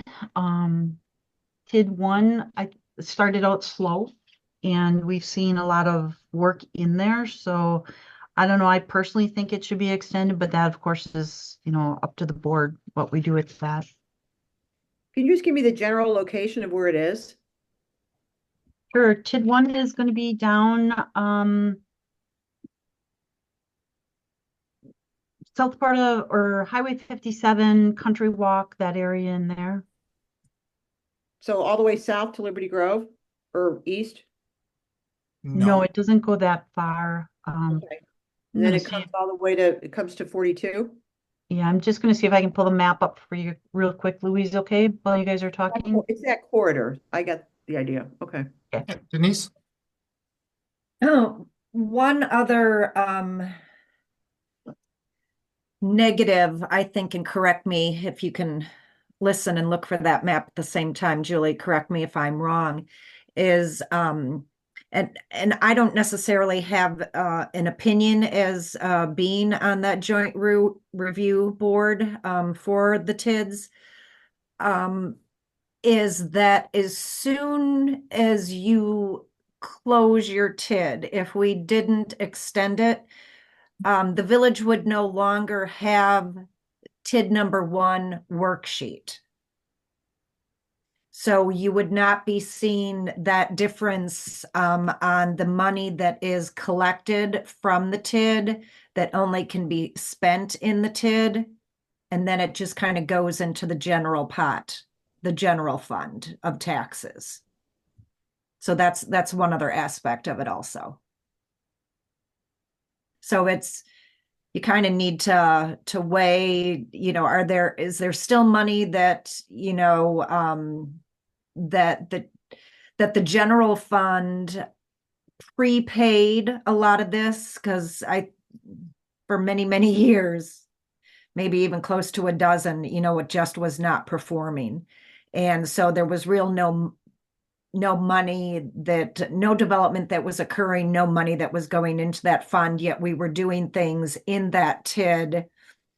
But that the money then that you get, as we found out in this last budget period and our tax bills, that money can only be spent in the TID. So it's a fine line on if you want to extend it. It's not necessarily always black and white. There's pros and cons to both.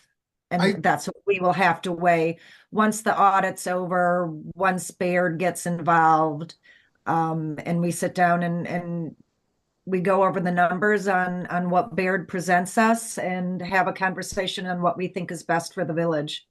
Okay. My thought on this is that this should hit finance's radar at the end of 25 after the budget cycle. I mean, that's kind of what they're saying in this letter. And, finance can look at it and start those conversations. And it may not make sense to go that much further forward, but that's where my head is, that we should put this on the tickler file for after budget for finance. Oh, yeah, but I think that's too far away. I mean, Justin's advising that we wait till CLA does the audit for 2024, and usually they have that done, if I remember correctly, by March. Julie? It has to be done for sure by June. Okay. And they started in spring, and then it has to be completed by June. So, and then the joint review board meets in June, usually July.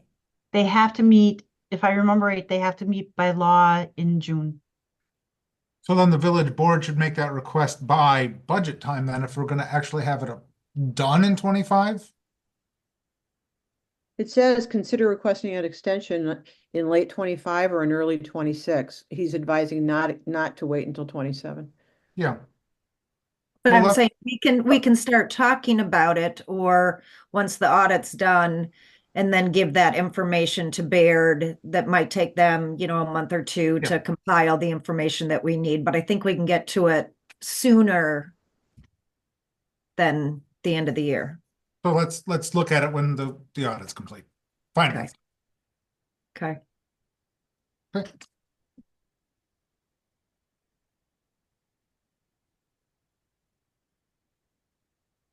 Thank you for that map, Julie. Okay. Monthly financial report and appropriations. I'll make a motion that we pay the bills in the amount of $2,739,992.18. Motion by Bell, Second. second by Roscoe. Discussion?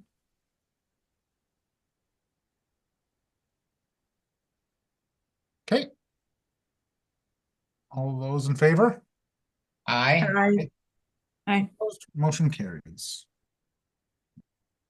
Okay, then we're on to the draft letter on page 90. So that's a little, any thoughts, any? Let me just give a little background because we didn't include, Julie did a press release after our finance meeting and then sent it to the finance members. And then I just want to just preface this by saying I sent a note over to Julie and asked her to send it to the other finance committee members because that's where the press release was sent. And I said, in reviewing Julie's draft press release, I had second thoughts about the best way to make this information more widely available to taxpayers. The press release will likely not be printed by the Pulse because they have already covered both finance meetings about the budget where decisions were made. So sending a letter directly to all property owners will improve the likelihood that most will read and understand the status of the 2024 property taxes. So I just asked her to send it on to the finance members, and then we had this board meeting before we had the next finance meeting. So that's why I thought this was a maybe a better way to communicate than the press release because I wasn't sure how broadly that would be read. So I have a couple of questions.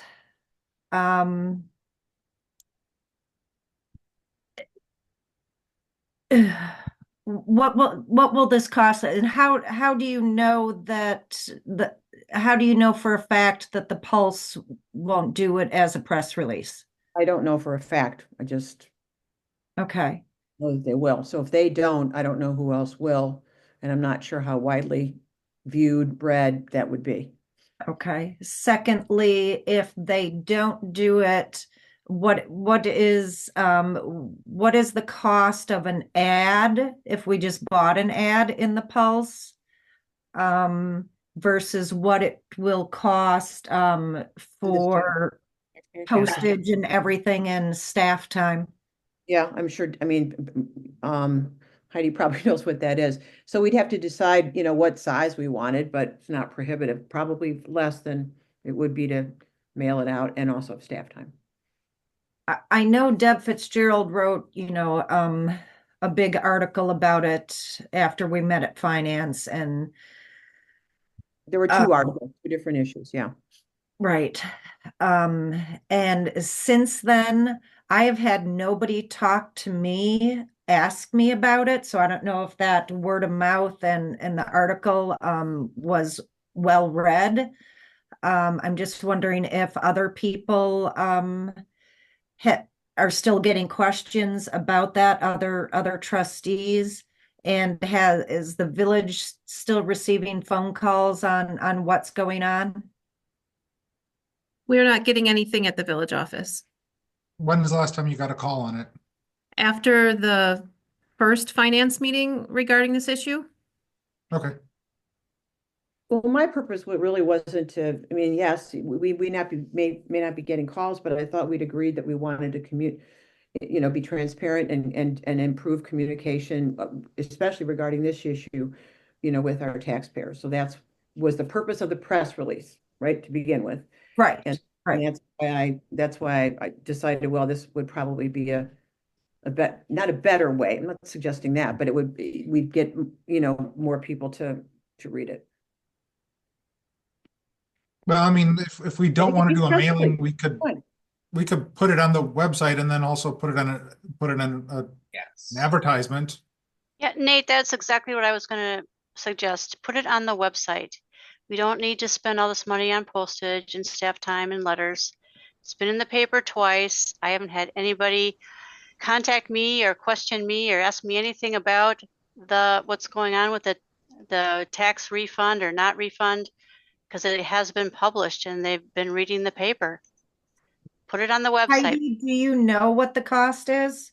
It's all based on the number of words. So I don't know the cost per word off the top of my head.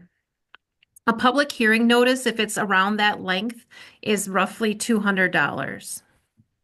For the paper. Oh, I meant to mail it out. Oh, I'm sorry. Postage to mail out would be over $1,000. I don't know the exact number off the top of my head, but we have about 1,300 mailings that would need to be done at 70 cents a mailing. And then staff time Yeah. to stuff Yeah. all the envelopes. Lily? Let's see. All right. So first of all, Louise, thank you for putting that letter together. I do feel like whether it's a press release or a letter posted on our website or mailed or whatever, which seems like mailed would cost a lot more. I do agree that we need to, moving forward, find ways to communicate with our village better. Maybe in the future, look into a newsletter.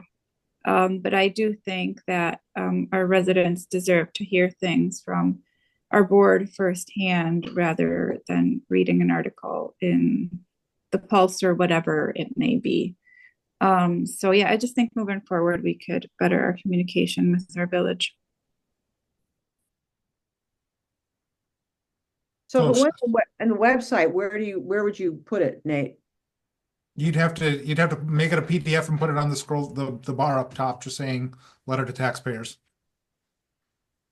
Okay. And then we do an ad?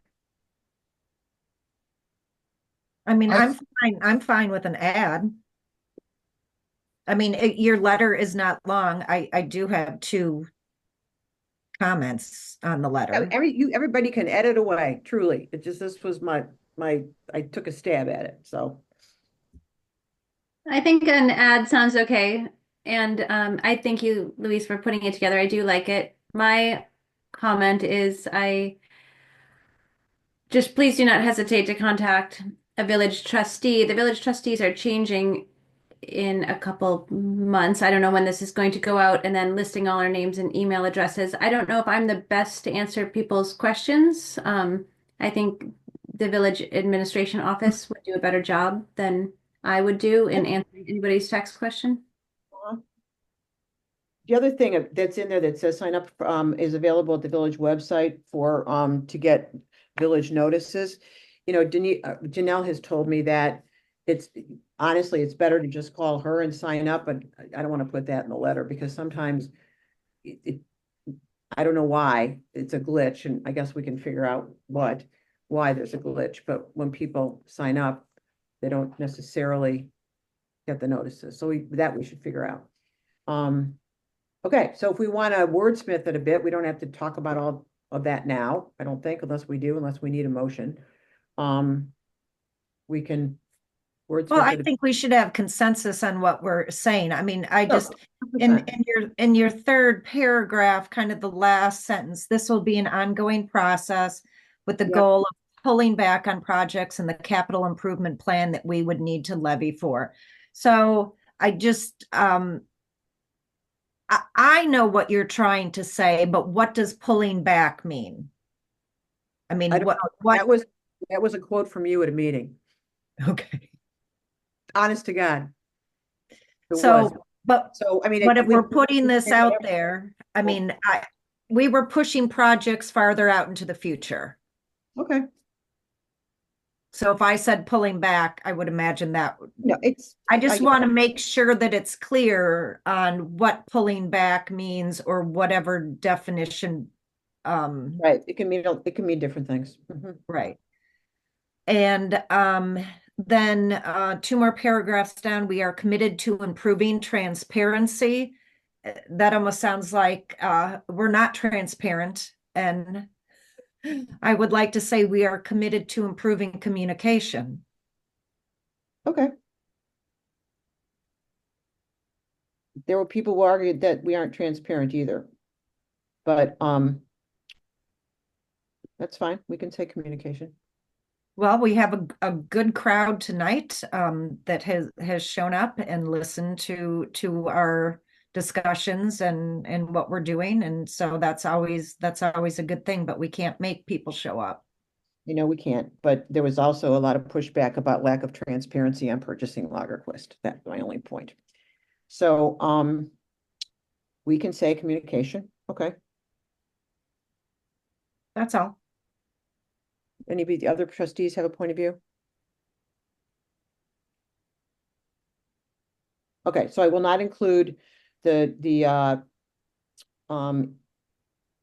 email addresses and so forth. And you make a good point, Allison, because we're coming up on elections. And why don't we do this? We can I can send the second draft to Heidi. She'll send it out. Any other edits, then everyone can take a look. How's that? That's good. Thanks, Louise. Thanks, Louise. And when you respond back, make sure you respond to Heidi, not to the other trustees. Well, right.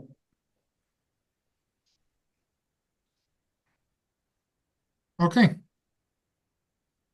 On to staff reports.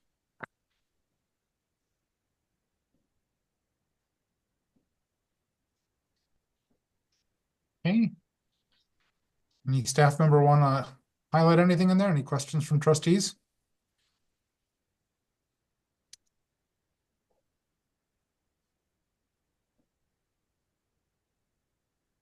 Pretty self-explanatory. Okay. All right, on to committee reports. Finance Committee, we have not met. Fire Board? Well, before you move on, would the committee like to meet in March sometime and review what we did at January's meeting on adjusting the CIP? And I can't remember where we left that. Were we going to wait for Vlad to update all that? Is that what it Vlad has was? updated it. Vlad has updated it. Yes, Vlad had worked with Adam and he's got that updated. Yeah, I think we You're a good man, Vlad. Thank you. Would you like me to forward that to you, Denise? Would love that, but even, you know what I'd love more? Paper copies. Sure. Into that. Yeah. I'll He come and also see you. I'll updated- come and see you someday. Just real quick, Denise, too, he did update all those policies, financial policies that the committee had asked about. So you have those to go through and approve too. Are all those committees listed? So if Vlad has already accomplished that, should we talk about setting up a meeting for March? Sure. Yeah. Okay. Good. Okay. Fire Board? The Fire Board is going to be meeting on February 27th. Okay. Ad hoc Green Tier? And I'm meeting with them tomorrow morning at 10:30. Okay. Historical Society? Yes, they received a $5,000 donation for the Shadow Project. They hired an architect, Mr. Isaacson, to draw plans for the Boathouse Museum. Then there was a lot of discussion on hiring a full-time administrator, and that took a long time to talk about that. So those are the highlights of the meeting. I will get you notes as soon as I can. Okay. Housing Committee? We had one set of minutes in there? There's one set of minutes in there. Did we lose Julie? Nope, I'm still Oh. here. Okay. Are you gonna talk or am I supposed to at this time? No, I was just, the minutes are in there. I think if Okay. anyone has questions, you could answer them or I could answer them, Patrice, but otherwise they're in there. Oh, I did have one question on page 2 of those minutes. Line 9. Crested Butte was the last sentence. For example, in lieu of a fee, they pay full or partial towards employee housing. I didn't understand what that really meant. Yeah, boy. Hang on, let me go back and look at that. 25 board.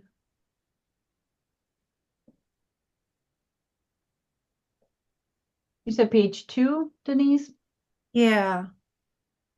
And these are in the January 7th ones, not the notes from 12/3? January 7th, yep. Okay. Because there's some notes in there, as you can see, and then the minutes as well. Okay, page 2, very bottom. Line 9.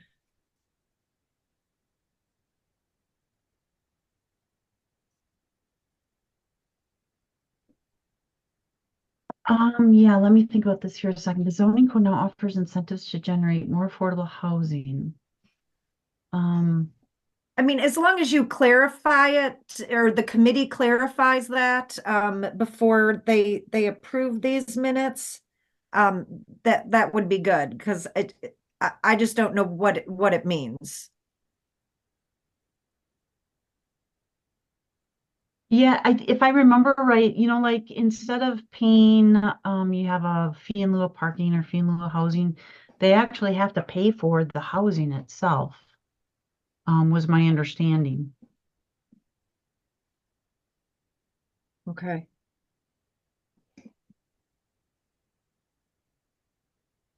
I can try and get more clarification on that. I did reach out to them for more information on some other stuff, and I didn't hear back from them yet. So, Okay. but I can try and get more clarification on that. Okay. Thank you. Okay. Library Commission? The notes are in the packet, and I just always have to mention that that's a great group to be with, and they're well run. So everything is there. Thank you, Kurt. Marina Committee? We will meet tomorrow.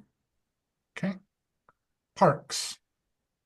I think you see the minutes there from the February 3rd meeting. Those are approval, pending approval. But, we resolved, I think are on the way to resolving the parking issue during the fall challenge. The Pacers are going to work with us on that. And also in front of Mill Road Gallery, we've just discussed the restrooms. We got a trail update from Julie. We got a broadband update. It does look like that they will not, they meaning Bertram, they're not going to finish within the time that we thought. And then Volunteer Day we discussed. I don't know. Otherwise, looking for anything else that's of super importance. But right now, I think that was the big stuff.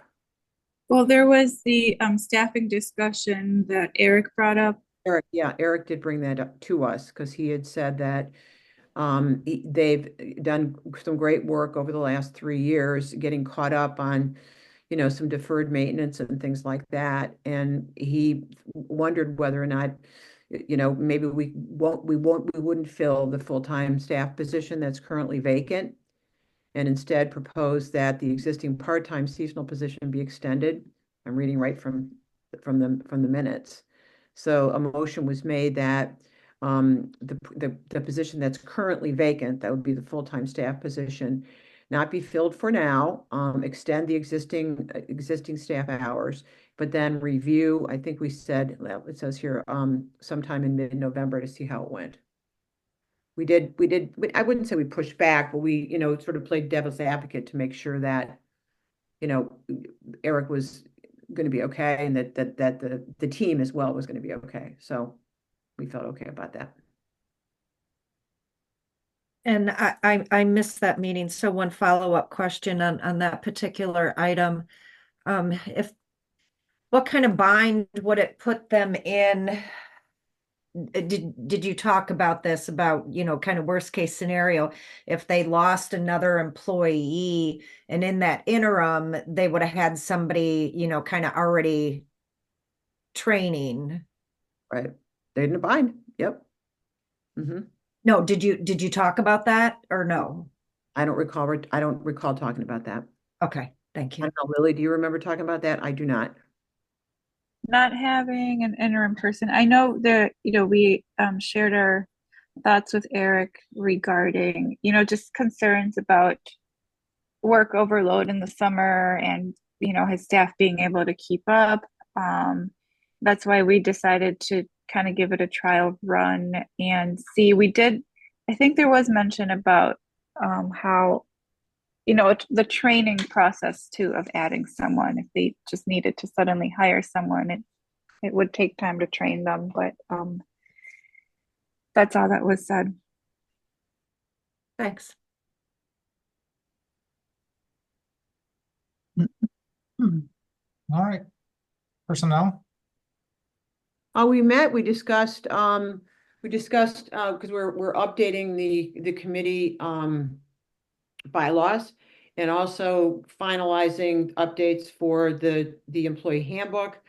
Not at that meeting, but that afternoon, Julie emailed over to us suggestions for some additions and edits to the handbook that we got from the HR person that we're working with.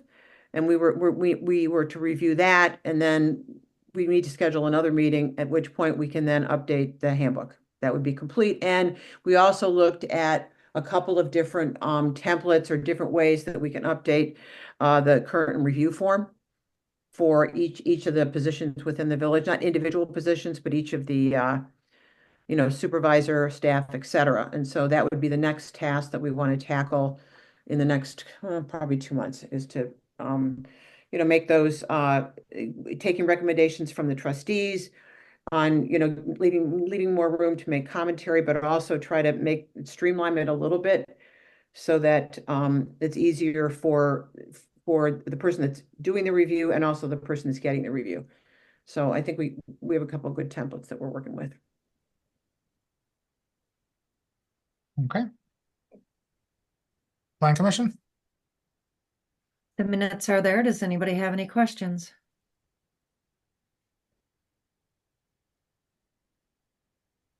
Okay. SBAA?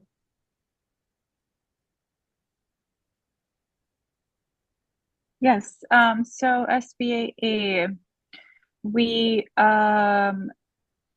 welcomed 2 new members to the board, Juan Ornelas from Wild Tomato and Caitlin Gerard from Shop Lure Restaurants. So they were voted in.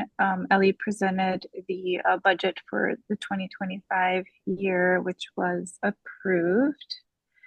And then they just gave us an update on memberships and the brochure, the 2025 brochure, which should be ready earlier than it would usually be due to the draft being in Green Bay this year.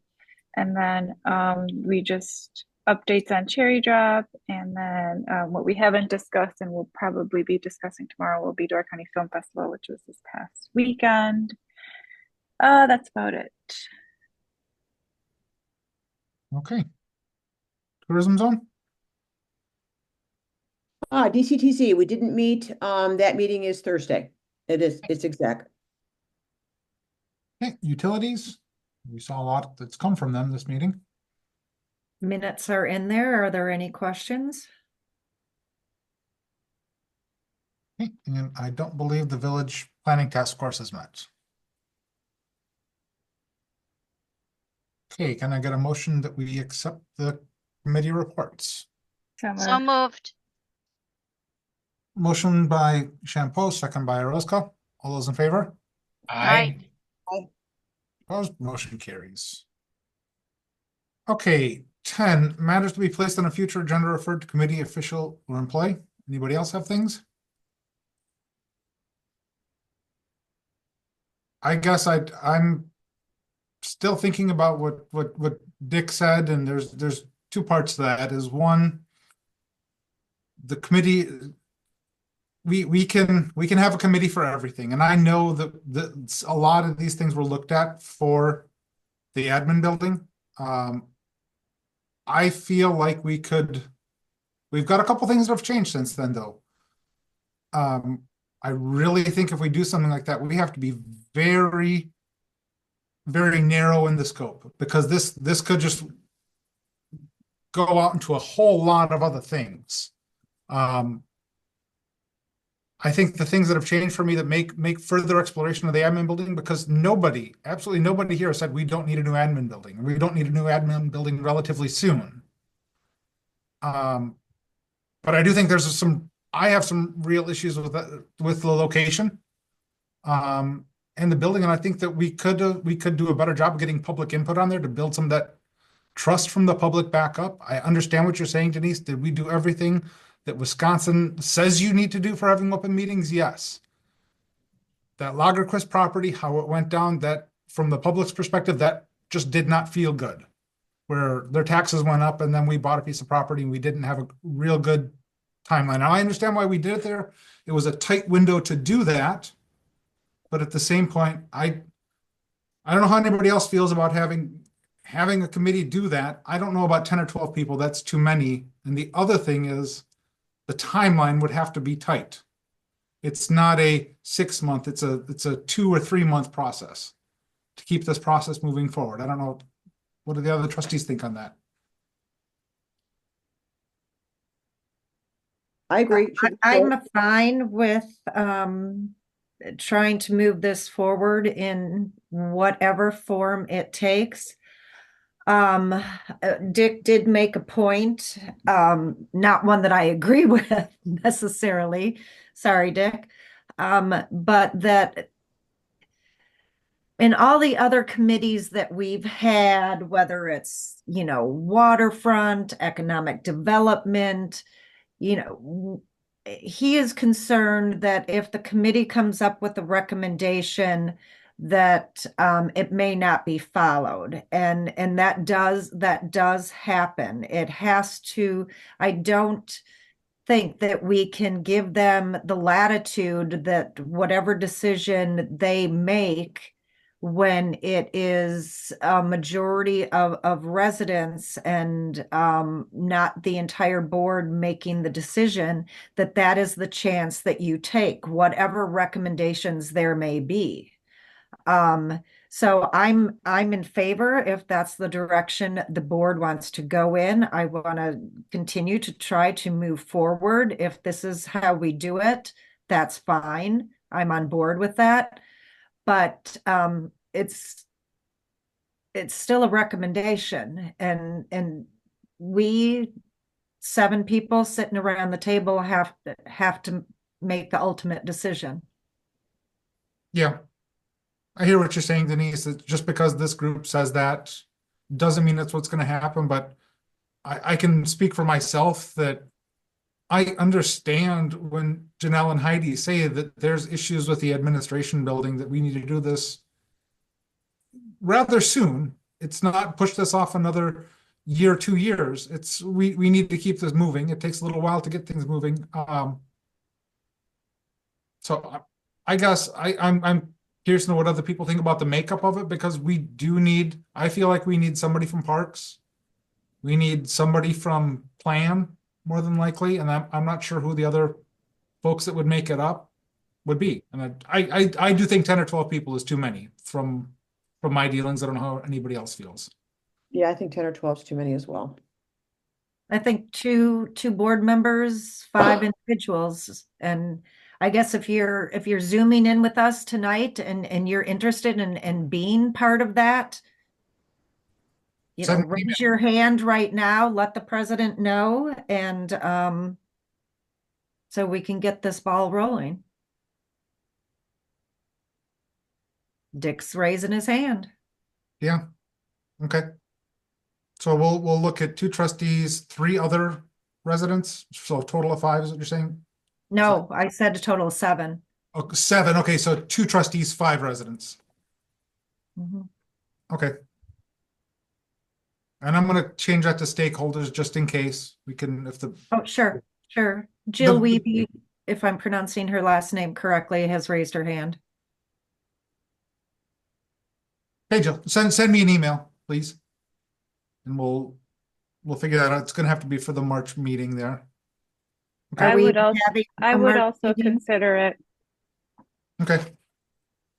I'm probably gonna figure out, we'll probably figure out the trustee part at the meeting, or I'll have some ideas on that, but that part will be very fluid. The 5 other folks I'll try and have nailed down a little bit more so. But are we actually we won't have 4 board members there. Okay, so that's the next thing here is I know that we've got a potential quorum issue for March. We're not gonna have enough folks there, so I don't know if we can make a different date work. I mean, the plan or the board meeting is on Gibraltar's spring break, I believe.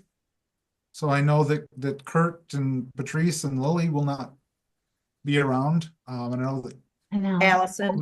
and Allison. So yeah, we've got. Do we want to try and have a meeting in March, or do we want to?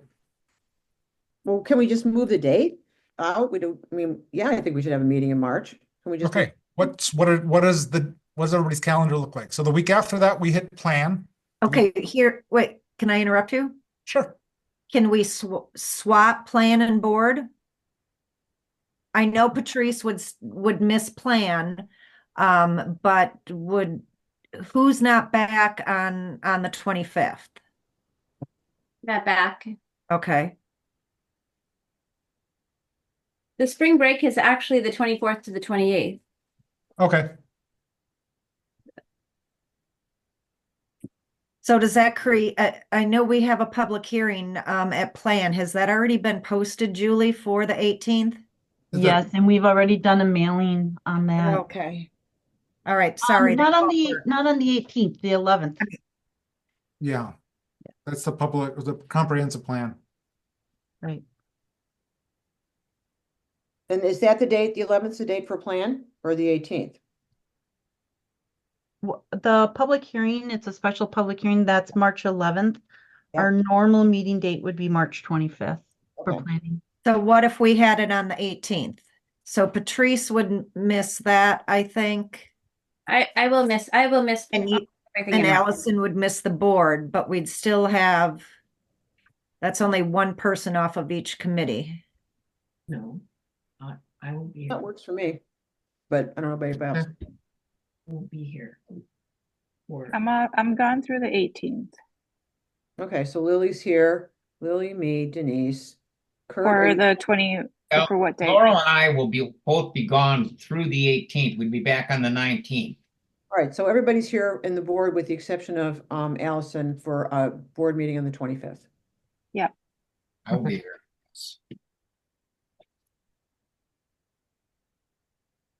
Nate, is that good? Yeah. Yeah. Is that okay, Julie, Heidi? Yeah. Okay, board meeting 25th at 6 p.m. and then the plan is 5:30 on the 18th. Plan. Yeah. I should mention Laurel will not be here for the Plan Commission on the 18th, if that matters. Okay, we should still have a quorum. Yeah. Okay.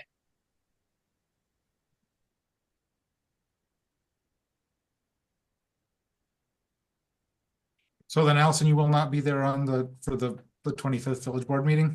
I will not. Okay.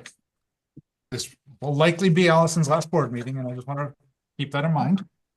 Thanks for everything. It was great. Usually. Appreciate my opportunity to be on the board. It's a learning curve, isn't it? There is. Hopefully I can come back in maybe 10 years when my son is not needing me as much. Okay. Okay, so that takes care of, that was the other thing I wanted to talk about is the scheduling in there. So I think we're good. Is there anything else we want to refer?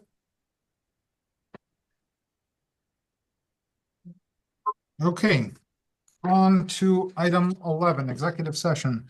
Consider motion to convene in closed session pursuant to Wisconsin statutes 19.851C to consider employment promotion. I'm sorry, I've got to change my amended agenda. Let me go ahead and say, to consider dismissal, demotion, licensing, or disciplinary of any public employee or the investigation of charges of such person that the taking formal action in any matter, provided that the public employee or person licensed is given actual notice of any evidentiary hearing which may be held prior to final action being taken and or any meeting at which final action may be taken. Affected employee, Village Sister Bay Administrator. The employee has been has the right to demand the evidentiary hearing or meeting in open session. So motion to go into closed. I'll make the motion. Second, Motion by Belt, second by Champeau. Roll call vote. Berto, Yes. Harf, Yes. Hausen, Yes. Champeau, yes. Orozco, Yes. Warner, Yes. and Bell. Yes.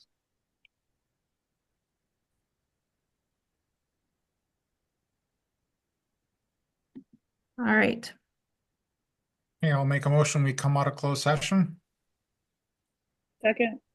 Motion by Bell, second by Roscoe. Roll call vote. Bell, yes. Berto, yes.